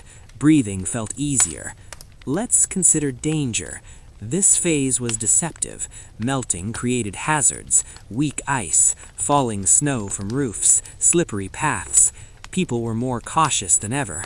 Surviving winter only to get injured at the end was deeply embarrassing and tragically common. Let's float toward community again. Neighboring households checked in more often. Travel remained limited, but communication increased. News resumed its slow movement. Let's drift toward anticipation. Spring was imagined more clearly now. Fields, boats, trade, movement. But no one rushed toward it. Patience was still enforced. Let's consider the emotional restraint one last time. Vikings did not allow themselves to feel victorious yet. Winter still had power. Late storms were feared. Sudden freezes were expected. And so this phase passed slowly, quietly, deliberately. Winter loosened its grip, but did not release it fully. People remained ready to endure again if needed. Inside the longhouse, life continued much as before. Fires burned, wool moved through hands, food was shared carefully. Outside, the world began, very cautiously, to change, and everyone watched, calmly, without saying much at all. Chapter 14. The Dangerous In-Between, when winter pretended to leave and everyone stayed alert. The space between winter and spring was the most deceptive part of the year. Vikings knew this well. This was not relief. This was risk. Winter, when fully present, was predictable. The in-between was not. Snow softened during the day and hardened again at night. Ice cracked without warning. Roofs shed heavy sheets of meltwater and frozen debris. Paths that had been safe for months suddenly became traps. People moved more carefully now than they had during the deepest cold. Experience had taught them that this was when mistakes happened. The air smelled different, damp, earthy, like something waking up slowly and not entirely in a good mood. People noticed this immediately. Smell was a reliable signal. It didn't lie. Daily routines shifted again, but cautiously. Outdoor work increased in short bursts, clearing debris, checking structures, testing ground. Nothing long, nothing exhausting. Bodies were still weakened from winter. Overconfidence led to injury, and injury at this stage was cruelly ironic. Let's float gently toward the fire again. It was still central, but its role changed. Fires were used more for drying than survival. Wet clothing, damp wood, tools exposed to melt. Fire became maintenance instead of defense. Let's drift toward food again. Stores were at their thinnest now. Everyone felt it. Meals were simpler than ever. Spring hunger sharpened appetites, but patience held. Early foraging helped slightly.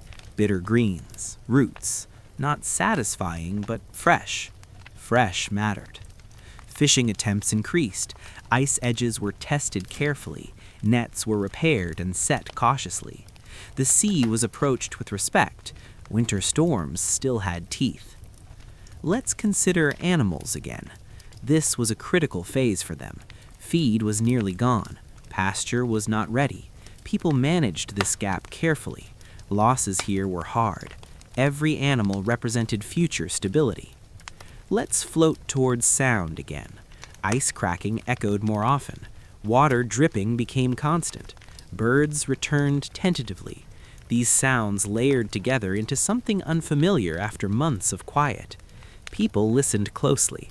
Change announced itself in sound before sight. Let's drift toward children again. Their energy returned faster than adults were comfortable with. Running resumed. Laughter increased. Adults corrected gently but firmly. Broken bones were not welcome now. Let's consider emotional tone. This phase was tense. Hope existed, but it was restrained tightly. People wanted winter to be over, but didn't trust it yet. This tension kept them careful. Let's float toward clothing again. Layers were adjusted constantly. Cloaks on, cloaks off. Gloves removed briefly, then replaced. People responded to the air hour by hour. Flexibility mattered. Let's drift towards social interaction again. Visits increased cautiously. Paths reopened slowly. News traveled again. Stories of winter losses were exchanged. Survival was acknowledged indirectly. Let's consider leadership again. Decisions during this phase mattered enormously. When to begin planting, when to move animals, when to reopen routes. Good leaders delayed just enough. Poor leaders rushed. History remembered the difference. Let's float toward belief again. Offerings asked for balance. Not warmth, not speed, balance. Too fast a thaw brought floods. Too slow brought hunger. Moderation was the request. Let's drift toward memory again. Elders spoke more during this phase. Warnings, reminders. This is when it's dangerous. Younger people listened closely. Survival stories mattered most now. Let's consider injury again. Slips happened. Tools misjudged wet wood. Accidents occurred. Community responded quickly. Care intensified. No one wanted to lose someone now. Let's float toward architecture again. Buildings shifted as ground thawed. Doors stuck or loosened unexpectedly. Walls leaked. Repairs were immediate. The longhouse adapted, as it always did. Let's drift toward anticipation again. Spring felt close enough to taste. Plans grew clearer. Boats were prepared more seriously. Fields were measured. Trade routes imagined. But patience remained dominant. Vikings had learned over generations that the in-between punished impatience more than winter ever did. Let's consider silence again. Even as the world grew louder, restraint lingered. People did not rush to fill space with celebration. They waited for proof. Let's float toward the final stretch of winter's authority. Snow retreated daily now. Ground reappeared. Mud replaced ice. The world looked messy. Transition always did. Let's drift toward the emotional release that didn't quite happen yet. People felt lighter, but not relaxed. Vigilance stayed high. And then, slowly, unmistakably, winter stepped back. Not gone, but no longer in charge. People noticed. Everyone did. No one announced it. They simply kept working. Carefully. Because this was the moment winter liked to take one last swing, and Vikings had no intention of letting it land. Chapter 15. the first real signs that winter had lost the argument. There came a point when denial stopped being useful. Winter, as stubborn as it was, began to lose small arguments, not the dramatic kind, just the quiet ones. Snow no longer returned after melting. Ice retreated and didn't come back overnight. The ground, messy and brown, stayed visible. This was the moment people finally allowed themselves to believe something fundamental had shifted. The air changed again, not just warmer but softer. Breathing felt different, less sharp. People noticed their shoulders sat lower without realizing they had been raised for months. Tension eased, not completely, but enough to be felt. Daily life adjusted accordingly. Outdoor work expanded, slowly but decisively. Paths were cleared properly now. Debris moved instead of stepped around. The village looked less like a survival shelter and more like a place meant for living. Let's float gently back to food. Freshness arrived again. Modest, but welcome. Early greens. Small catches from water no longer sealed by ice. Meals remained simple, but variety crept in. Taste mattered again. That alone lifted spirits more than anyone admitted. Stores were nearly empty now, but no one panicked. The worst was over. Hunger still existed, but it was no longer terrifying. Hunger with an end date felt manageable. Let's drift toward animals again. Livestock moved outdoors more often, cautiously at first, short exposures, testing ground, watching reactions. Animals adjusted quickly. They always did. Their relief was obvious. Let's consider sound again. The land woke up noisily now. Birds returned properly, not tentatively. Water flowed freely. Wind moved through uncovered ground instead of sliding over ice. These sounds layered together into something unmistakably alive. Let's float toward clothing. Heavy layers were shed gradually. Wool stayed close, but cloaks were opened. Hands were bare more often. Skin felt air again. People enjoyed this quietly, without comment. Let's drift toward sleep. Nights shortened. People woke earlier naturally. Fire tending decreased. Darkness lost its grip. Energy returned in strange, uneven waves. Some people felt restless. Others felt deeply tired. Winter's toll didn't vanish overnight. Let's consider emotional tone. Relief arrived unevenly. Some people felt light. Others felt fragile. Endurance had been sustained for months. Letting it go required adjustment. Let's float toward memory again. Winter was already becoming a story. Details softened. Hard moments blurred. This was normal. Survival always rewrote itself into something manageable. Let's drift towards social life. Visits increased freely now. Laughter returned more openly. Stories flowed. Losses were acknowledged gently. Survival was shared. Let's consider leadership again. Decisions shifted from caution to momentum. Fields were prepared, boats were launched, trade routes reopened, movement resumed. Let's float toward belief one more time. Gratitude replaced pleading. Offerings thanked rather than asked. Survival had been mutual. Effort mattered as much as favor. Let's drift toward children. Play returned fully. Games expanded outward. Noise increased. Adults tolerated it. Noise meant life. Let's consider cleanliness again. People washed properly now. Clothing was cleaned thoroughly. Longhouse air freshened. Smoke thinned. Breathing felt easier. Let's float toward the longhouse itself. It felt larger again, less crowded. Doors stayed open longer. Light filled spaces once dominated by shadow. Let's drift toward time. Days moved differently now. Tasks stacked up quickly. Spring urgency replaced winter patience. Energy shifted outward. Let's consider danger one last time. Winter was not entirely gone. Late storms were possible. Cold snaps still threatened, but power had shifted. Humans were no longer reacting. They were acting. Let's float toward reflection. Winter had been survived again. Not heroically, not dramatically, just competently. That was enough. As days continued to lengthen and life resumed its outward flow, winter faded into memory. Lessons were absorbed, supplies would be planned, structures repaired, mistakes remembered quietly. And so life moved forward, not with celebration, not with relief loud enough to echo, but with steady work and a shared understanding that survival, once again, had been achieved gently, without making a big deal out of it, which honestly was very on brand. The water itself looked different, open, moving, alive. Rivers ran fast with melt.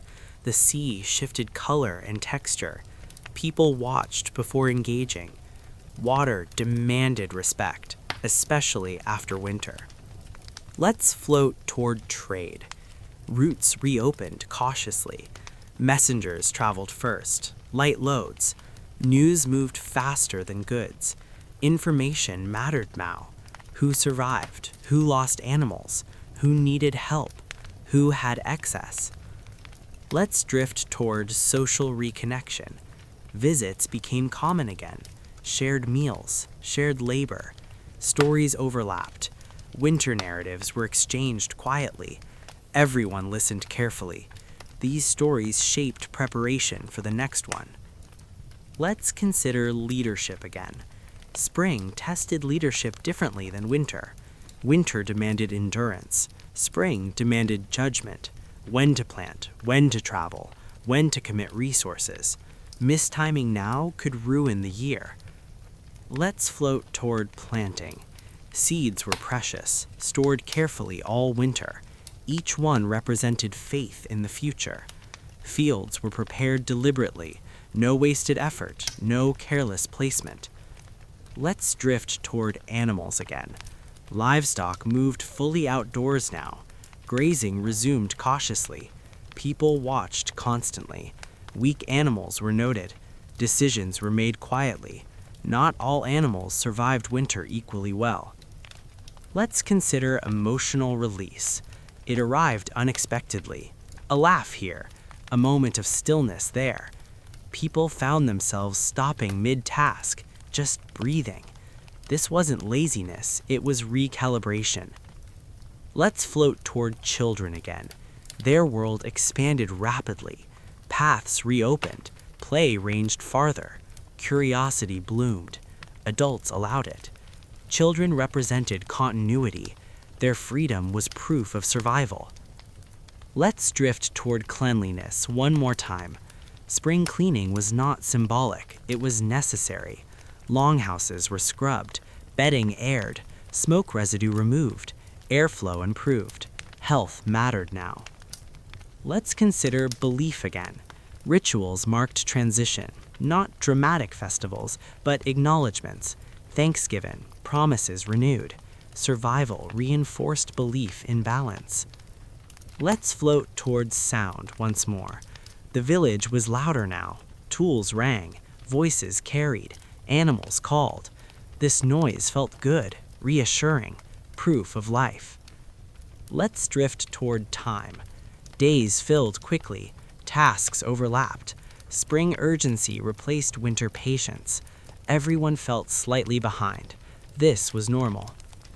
Let's consider fatigue. Winter left people tired in ways they didn't recognize immediately. Spring work exposed it. People rested when possible. Communities adjusted workloads quietly. Let's float toward planning again. Future winters were already being considered, supplies evaluated, weaknesses noted. Survival was cyclical. Memory mattered. Let's drift toward conflict resolution. Disputes delayed by winter resurfaced, boundaries reasserted, agreements renewed. Most conflicts resolved pragmatically. Survival had clarified priorities. Let's consider joy. Not excitement, joy. Small moments, warmth on skin, fresh food, movement without pain. These were noticed quietly. Let's float toward the land itself. It responded quickly. Green pushed through brown. Life reclaimed space. The land forgave winter faster than people did. Let's drift toward acceptance. Winter was not resented, it was understood. It had been endured. That was enough. As spring settled in fully, the rhythm of life resumed. Faster now, broader, more outward facing. Winter retreated into memory, leaving lessons behind. People moved forward, not triumphantly, not loudly, just steadily, which honestly was how they survived everything. Chapter 17. Looking back without stopping, because standing still was no longer an option. By the time spring had fully established itself, winter already felt distant, not forgotten exactly, just placed carefully behind everyone, like a heavy object that had finally been set down. You remembered lifting it, you remembered the strain, but you didn't need to carry it anymore. Life moved forward now with a steadier rhythm, not rushed, but no longer cautious. The land had opened, roots were clear, work had direction again. And yet winter lingered quietly in habits, decisions, and tone. Survival leaves residue. It always does. Let's float gently toward the idea of reflection. Vikings were not sentimental in the way we imagine. They didn't sit around waxing poetic about hardship, but reflection existed, practical and unsentimental. What broke? What nearly ran out? What worked better than expected? These thoughts shaped action more than words. People adjusted storage plans immediately. Larger piles of firewood were gathered while memory was fresh. Extra repairs were made to roofs and walls. Weak points revealed by winter were reinforced. No speeches, just effort. Let's drift toward food planning again. Fields were planted with winter in mind, not just summer abundance. Diversity mattered. Hardier crops, backup options. A bad harvest was survivable if variety existed. This lesson had been taught repeatedly. Fishing and hunting strategies were adjusted too. New patterns observed during thaw were remembered. Migration changes, ice behavior, water flow. Nature had provided data.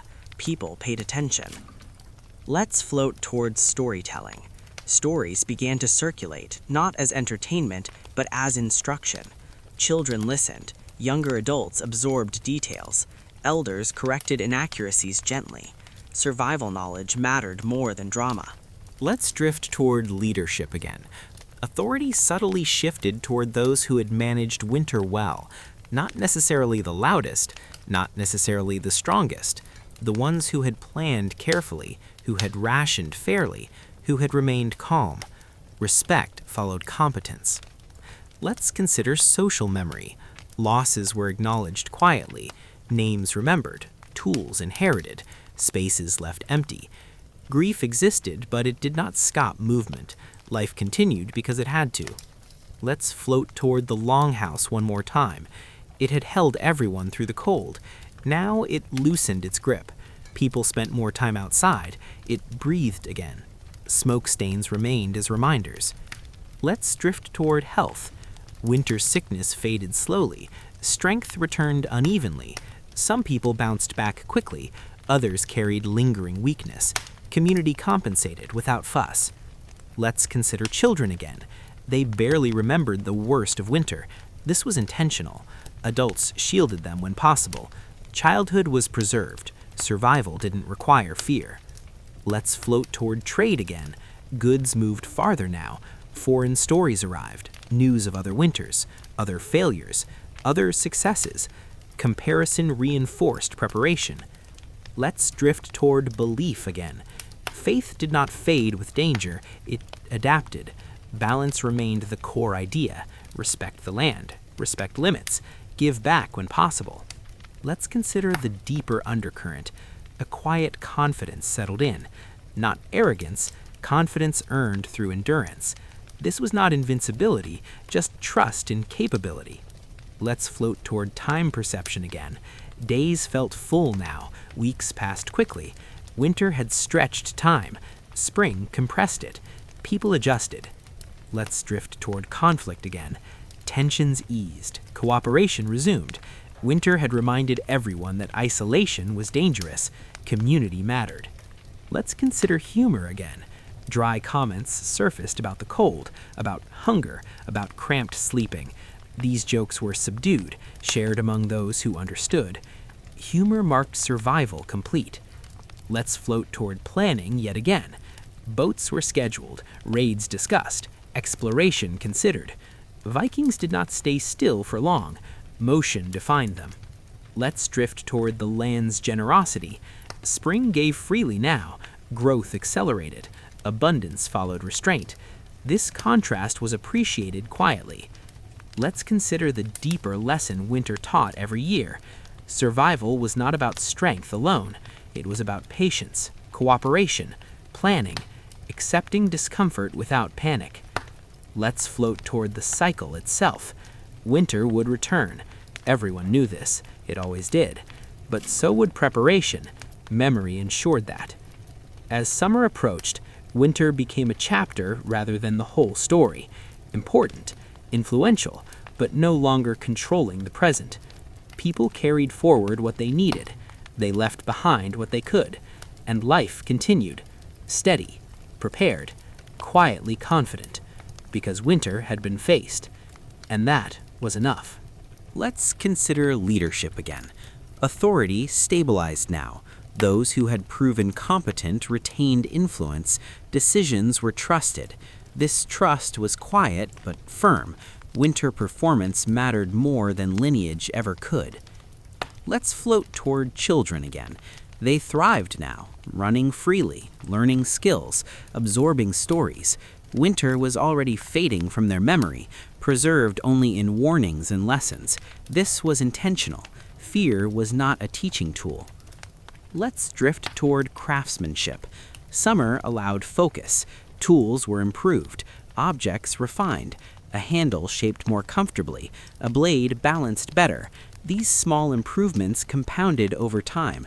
Winter drove innovation indirectly. Let's consider health again. Bodies recovered slowly, scars healed, strength returned unevenly. Some people carried winter forward in aches and stiffness. Others seemed untouched.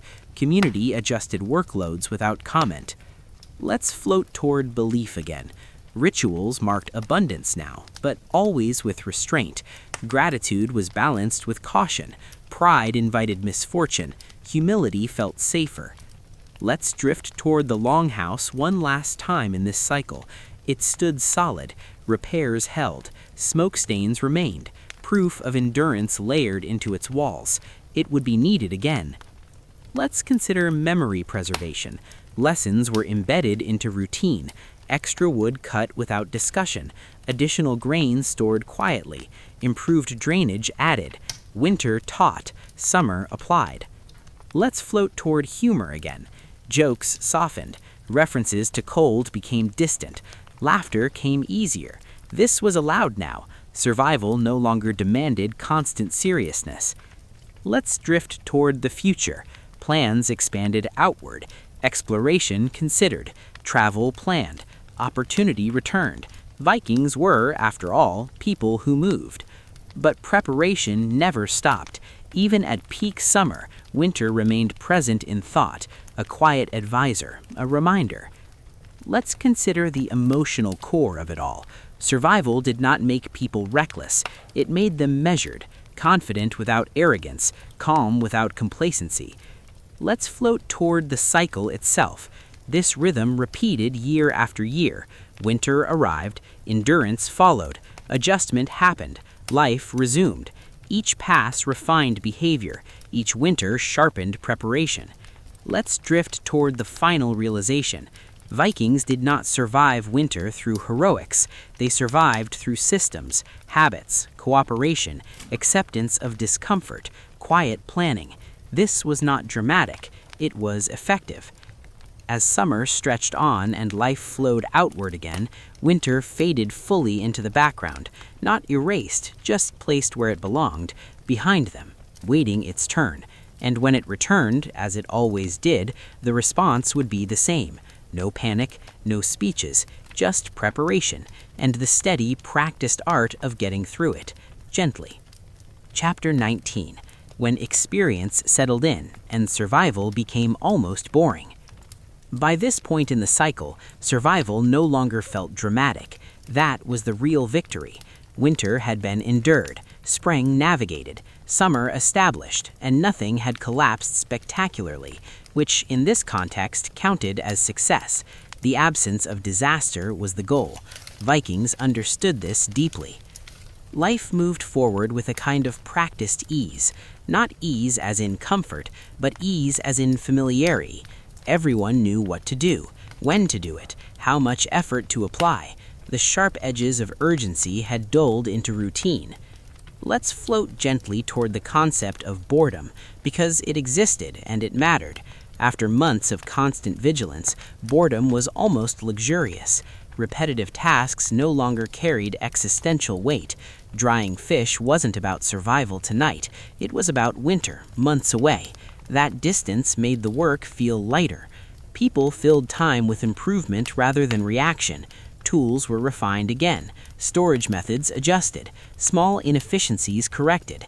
These changes were quiet but powerful. Survival improved incrementally, year after year. Let's drift toward agriculture again. Fields required steady attention now. Weeding, adjusting irrigation, watching for signs of disease or pests. This work lacked excitement, which was exactly why it mattered. Predictability was precious. Let's consider food habits. Fresh food was enjoyed, but never without thought. Portions were still reasonable. Preservation continued. Nobody trusted abundance completely. Hunger memory lingered just enough to keep discipline intact. Let's float toward the sea again. Fishing settled into rhythm. Routes were known. Timing refined. Boats moved confidently but carefully. The sea was never treated casually. Winter storms were remembered vividly. Let's drift toward trade once more. Exchanges became more strategic. Surplus was calculated. Needs anticipated. Trade was less desperate now, more intentional. Stability allowed planning. Let's consider social hierarchy. Winter had reshuffled respect. Those who failed to prepare had learned hard lessons. Those who succeeded earned quiet authority. This hierarchy felt earned, not imposed. Let's float toward the emotional landscape. People felt steadier, not euphoric, not drained, balanced. This emotional middle ground was rare and valued. It allowed thought beyond immediate needs. Let's drift towards storytelling again. Stories shifted tone, less about endurance, more about instruction. This worked, that didn't. These stories were shared without ego. Survival was communal knowledge. Let's consider children again. They absorbed routines effortlessly, helping with tasks, learning timing, watching adults work. Their understanding of survival grew naturally, without fear. Let's float toward belief once more. Faith settled into habit. Offerings were made regularly, not urgently. Respect for balance guided behavior more than ritual did. Let's drift toward time perception. Days felt full but manageable. Weeks passed without dragging. Winter had stretched time painfully. Summer allowed it to flow. Let's consider conflict again. Disputes were fewer now. Stability reduced tension. When conflicts did arise, they were resolved pragmatically. Cooperation felt easier when survival wasn't constantly threatened. Let's float toward health again. Bodies reached their strongest point now. Muscles rebuilt. Endurance returned. People moved confidently. This strength was appreciated quietly, knowing it wouldn't last forever. Let's drift toward preparation once more. Even now, signs of winter preparation appeared. Extra wood gathered, storage checked, repairs planned. This wasn't anxiety, it was muscle memory. Let's consider humor again. Jokes became slightly sharper, less restrained. Shared laughter returned. Humor signaled safety. Let's float toward the land itself. It gave generously now. Growth was lush, animals thrived. The contrast with winter remained striking. Gratitude deepened. Let's drift toward reflection again. People thought about past winters, not with dread, but with clarity. Each winter became a lesson set. Survival was cumulative. Let's consider the concept of gentleness. This entire process was not about conquering winter. It was about yielding intelligently, working with limits, accepting discomfort, planning patiently. Let's float toward the broader realization. Vikings survived not because they were fearless, but because they were realistic. Fear informed behavior without controlling it. Let's drift toward the quiet confidence that settled over the community. Not arrogance, just trust in systems, trust in each other, trust in preparation. As summer matured and the year leaned forward, survival faded into the background again. Not forgotten, integrated. Life continued, steady, measured, almost boring, which, after everything, was exactly how they liked it. Because boring meant predictable, and predictable meant survivable, again. Chapter 20. When the year quietly folded back on itself and everyone noticed without commenting. At some point, without ceremony or announcement, the year began to lean backwards, not toward crisis, just toward repetition. Summer did not end suddenly, it softened. Light lingered a little less each evening. Mornings cooled just enough to be noticed. Nobody said anything about it. They simply adjusted. This was the phase Vikings trusted the most, not because it was easy, but because it was familiar. The wheel had turned enough times for everyone to recognize the angle. The land, the air, the animals, even the sound of footsteps on the ground all began signaling the same thing. The cycle was closing. Work shifted accordingly, not away from productivity, but toward consolidation. Crops were harvested deliberately. Nothing rushed, nothing delayed. Timing mattered now more than effort. Grain was cut, dried, and stored with quiet efficiency. Each bundle represented security measured in days, not pride measured in abundance. Let's float gently toward food again, because it was always at the center of everything. Preservation intensified. Drying racks filled. Smokehouses stayed active. Salting barrels were checked and rechecked. This wasn't frantic, it was methodical. Everyone knew what too much looked like. Everyone knew what too little felt like. Balance was the goal. Fresh food slowly gave way to stored food again. This transition was gradual, intentional. People didn't cling to summer flavors. They let them go without resistance. Nostalgia was not useful. Preparation was. Let's drift toward animals again. Livestock behavior shifted steadily. Grazing patterns changed. Restlessness appeared. People noticed immediately. Animals were read carefully now. They always sensed seasonal change before humans fully trusted it. Decisions were made quietly. Which animals would be kept through winter, which would be culled, which were too weak to survive. These choices were practical, not cruel. Emotion existed, but it didn't interfere. Survival demanded clarity. Let's float toward the longhouse again. It began preparing to resume its winter role. Repairs were finalized, draft points sealed, storage reorganized, bedding thickened. The space slowly transformed from summer shelter back into winter refuge. Doors still stayed open during the day, but not as long. Evenings closed in sooner. Fire returned to prominence, not urgently, but steadily. Its presence felt reassuring rather than desperate. Let's drift toward clothing again. Wool came back into regular use. Cloaks returned to shoulders. Layers reappeared without complaint. Bodies remembered quickly. Muscle memory extended beyond work into comfort. Let's consider sound again. Summer noise softened. Insects thinned. Wind became more noticeable. Leaves shifted. The world didn't go quiet yet, but it began lowering its voice. Let's float towards social behavior. Visits became shorter. Distance mattered again. Paths were used more carefully. Community tightened inward slightly. Not isolation, focus. Stories changed tone. Summer stories faded. Winter stories reemerged, not with dread, but with practicality. Last year we ran low on this. This time we should do this. These conversations shaped behavior quietly. Let's drift toward leadership again. Authority shifted subtly back toward planners, those who thought ahead, those who watched patterns. Winter leadership was different from summer leadership. It favored restraint over ambition. Let's consider belief again. Offerings changed tone once more. Less gratitude, more acknowledgement. A respectful nod to what was coming. No fear, just awareness. Let's float toward children. Their energy remained high, but boundaries returned gently. Play moved closer to home. Supervision increased slightly. Adults didn't explain why. Children didn't ask. Let's drift toward health. People paid closer attention to bodies now. Small illnesses were addressed early. Rest was encouraged. Strength preserved. Winter punished neglect. Let's consider time perception again. Days still felt long enough, but urgency crept in. Tasks were prioritized carefully. Nothing essential was postponed. Nothing unnecessary rushed.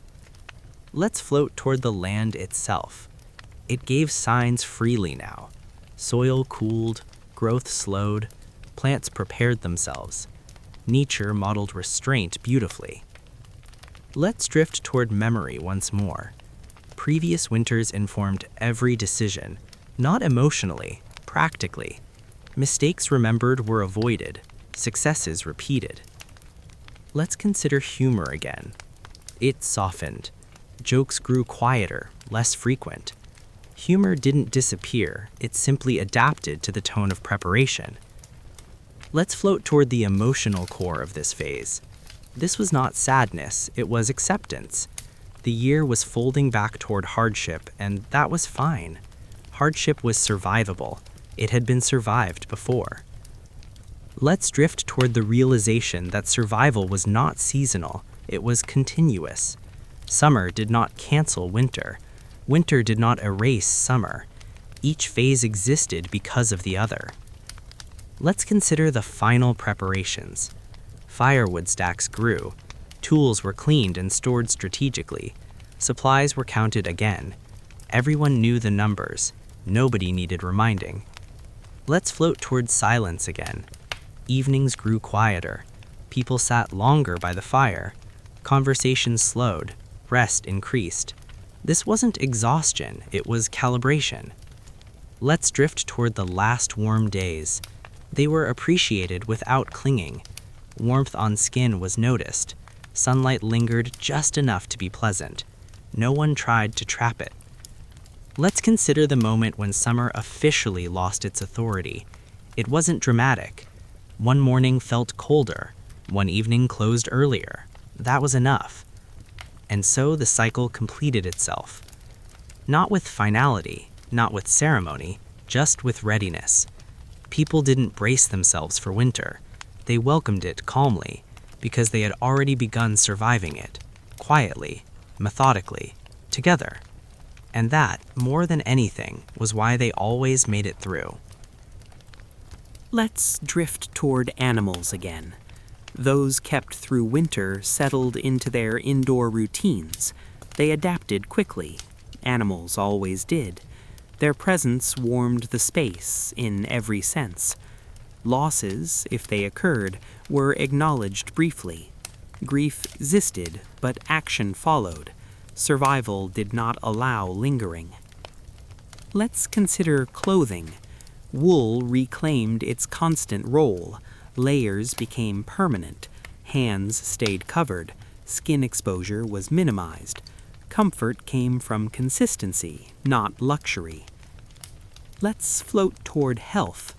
Bodies adjusted to cold again. Stiffness returned. Breathing sharpened. People responded by slowing slightly. Movements became deliberate. Energy conserved. Let's drift toward time perception. Days shortened decisively now. Darkness arrived early. Light retreated. People adapted by compressing tasks. Efficiency mattered. Nothing wasted effort or motion. Let's consider belief again. Winter rituals were subtle. No grand ceremonies, just quiet acknowledgments. Respect paid to forces larger than anyone. Survival recognized as cooperation, not conquest. Let's float toward leadership. Winter leadership reasserted itself. Decision-making centralized slightly. Coordination increased. Fairness mattered more than authority. Winter punished inequality quickly. Let's drift towards social behavior. Conflict avoidance returned. Proximity required tolerance. Small irritations were ignored deliberately. Peace was a survival strategy. Let's consider children. Winter rules returned gently. Play moved indoors. Voices softened. Adults modeled restraint. Children followed naturally. Let's float toward work. Indoor tasks resumed dominance. Wool work, tool maintenance, storytelling, education. Winter was not idle. It simply redirected effort inward. Let's drift toward memory again. Last winter's lessons guided behavior automatically. Extra wood used earlier. Food rationed more smoothly. Mistakes quietly avoided. Let's consider humor. It survived, barely altered. Dry comments about cold returned. Shared looks communicated everything. Humor reminded people they were still themselves. Let's float towards silence. Winter silence was not empty. It was dense, thoughtful. People sat together without speaking comfortably. Silence conserved energy. Let's drift toward danger. Winter danger was respected, not feared. Storms arrived, people stayed in, paths disappeared. Nobody challenged it unnecessarily. Patience was safer than bravery. Let's consider the psychological shift. Winter no longer felt like a trial, it felt like a season. Hard, demanding, but expected. Familiarity softened its edges. Let's float toward the idea of gentleness again. Survival was not loud, not heroic. It was careful, measured, almost dull, and that was the point. Let's drift toward the cycle's quiet center. Winter was here again, and everyone already knew how to live inside it. No panic, no speeches, no dramatics, just routine. Fire tended, food shared, time passed, and slowly, steadily, life continued. Because this wasn't the first winter, and it wouldn't be the last, but it would be survived, the same way it always was, gently, together, without making a big deal out of it at all. Chapter 22. When winter fully settled in again and nobody pretended it was novel. By the time winter truly established itself, there was no sense of arrival. It had already been there for weeks, quietly tightening its grip. Snow deepened, cold sharpened, darkness stretched itself comfortably across the day, and still no one treated this as an event. Novelty had worn off generations ago. This was the phase where winter stopped flirting and committed. Storms arrived with confidence. Snow piled instead of melting away. Ice thickened enough to trust again. The land simplified into its winter version, stripped of options, stripped of softness. It was not hostile, it was firm. Let's float gently toward routine, because routine was the real hero here. Everyone fell into winter patterns almost without noticing. Wake, stoke fire, eat, work, rest, repeat. There was comfort in repetition. Decisions had already been made. Winter did not require creativity. It required consistency.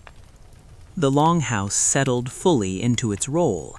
Smoke hung heavier now, clinging to rafters and hair. No one minded. The smell meant warmth. The walls held. Repairs made in autumn proved their worth. Drafts were minimal. Satisfaction came quietly. Sleeping arrangements tightened again. Space was negotiated silently. Everyone knew where they fit. Body heat mattered. Blankets were layered carefully. Nights were long, but rest came easily. Exhaustion helped. Let's float toward sound. Snow absorbed it almost completely. Outside, the world felt padded. Inside, small noises became noticeable. Fire popping, tools shifting, someone breathing nearby. These sounds were familiar and grounding. Let's float toward food. Winter meals reached their most predictable phase now. The rotation of stored foods repeated steadily. No surprises, no experimentation. This was not the time for culinary innovation. Everyone understood that. Hunger existed, but it was expected, managed. Portions were consistent. No one overindulged. No one complained. Complaining didn't change math. Let's drift toward animals again. Their routines stabilized too. Feeding schedules settled. Movement minimized. Their presence blended into the background. Survival required cooperation across species, and everyone played their part. Losses, if they occurred now, were deeply felt but not shocking. Winter claimed what it always did. People acknowledged it briefly and moved on. Emotional energy was conserved like everything else. Let's consider clothing once more. Layers were constant now, no adjustments needed. The body learned the rules. Exposure was minimized. Comfort came from predictability. Let's float toward health once more. Minor illnesses appeared and faded. Warmth, rest, and time did their work. Winter health was about management, not prevention. People accepted this calmly. Let's drift toward belief. Faith during this phase was almost invisible. No requests, no bargaining, just respect. Winter was doing what winter did. Humans adapted. That was the agreement. Let's consider children again. Winter felt longest to them. Days indoors blurred together. Adults provided structure, tasks, lessons, stories. Winter was not wasted time. It was teaching time. Let's float toward storytelling. Stories deepened. Longer tales, slower pacing, familiar narratives retold. Repetition was comforting. Everyone knew the endings. That was the point. Let's drift toward humor. It thinned but didn't disappear. Dry observations, muted sarcasm, shared glances. Humor survived because it didn't demand energy. Let's consider leadership again. Winter leadership was steady now. No adjustments needed. Systems worked. Authority was quiet. Trust was implicit. Let's float toward time perception. Days were short and blended together. Weeks passed unnoticed. Winter did not need tracking. It needed endurance. Let's drift toward silence again. Silence deepened. People became comfortable with it. Conversation happened when needed. Silence filled the rest. Silence conserved warmth. Let's consider danger. Winter danger was fully present now. Storms trapped people indoors. Travel stopped completely. The outside world shrank to necessity only. This was accepted. Let's float toward the psychological state of deep winter. It was not despair. It was containment. Emotions flattened. Extremes softened. Life narrowed to essentials. This was survivable. Let's drift toward memory. Previous winters faded into one long composite experience. Details blurred. Only lessons remained. This abstraction made endurance easier. Let's consider the gentleness of it all again. There was nothing dramatic here. No heroic moments, no near misses, just days stacked on days. Survival happened quietly. Let's float toward the community as a whole. It moved like a single organism now. Needs anticipated, responses automatic. Individual preferences yielded to collective rhythm. Let's drift toward the idea of boredom again. Boredom existed, and that was good. Boredom meant stability. It meant nothing was going wrong. Let's consider the long wait ahead. Deep winter stretched endlessly. No signs of change yet, no thaw, no shift in light. People didn't look for it. Looking didn't help. Instead, they lived inside winter, fully, without resisting, without dramatizing, just adapting. Fire burned steadily. Food lasted. Bodies endured. Time passed. And winter, as always, did what it came to do, which was never to destroy, only to test. And the test, quietly, was being passed again. Chapter 23. The long middle of winter, when nothing happened, and that was the achievement. Deep winter had a center. Not a date, not a moment, just a stretch of time where everything flattened out. No escalation, no relief, just continuity. This was the part people rarely talked about later because nothing stood out, and that was exactly why it mattered. The cold was no longer surprising. It had settled into the bones and stayed there. Bodies adapted in small, quiet ways. Movement slowed permanently. Breathing adjusted. Skin stopped reacting to the cold and simply accepted it. This wasn't resilience in the heroic sense, it was acclimation. Days repeated themselves with minimal variation. Wake in darkness, fire first, food second, work third, rest somewhere in between. Sleep returned before light ever truly arrived. No one marked time carefully. Counting days didn't make them pass faster. Let's float gently toward the fire again, because at this stage it was less a source of heat and more a presence. It existed constantly. Embers were never allowed to die. Flame rose and fell in predictable patterns. Fire had become part of the background, like breathing. The longhouse air stayed thick now. Smoke lingered. Everyone smelled like winter. Wool, ash, stored food. No one noticed anymore. Sensitivity faded. Winter dulled sharp edges everywhere, even in the senses. Let's drift toward work. Indoor tasks reached their most repetitive phase. Wool was spun again and again. Tools were handled, adjusted, then handled again. Nothing new was created. Maintenance ruled. Keeping things usable mattered more than improvement. Hands worked automatically. Muscle memory carried most of the effort. Thought drifted. This wasn't boredom exactly. It was mental quiet. Winter enforced it. Let's float toward food again. Meals became almost identical day to day. Same textures, same flavors, same portions. The predictability was comforting. No decisions needed. Energy conserved. Hunger came and went like a tide. It never fully disappeared, but it no longer alarmed anyone. Hunger had been present long enough to lose its urgency. It was just another sensation. Let's drift toward animals again. Their winter behavior stabilized completely now. Feeding schedules were fixed, movement minimal. They existed in a steady state, conserving energy just like the humans. Survival synced across species. Losses during this phase were rare but heavy. Deep winter was unforgiving. If something failed now, it failed completely. People responded efficiently. Emotion was acknowledged, then set aside.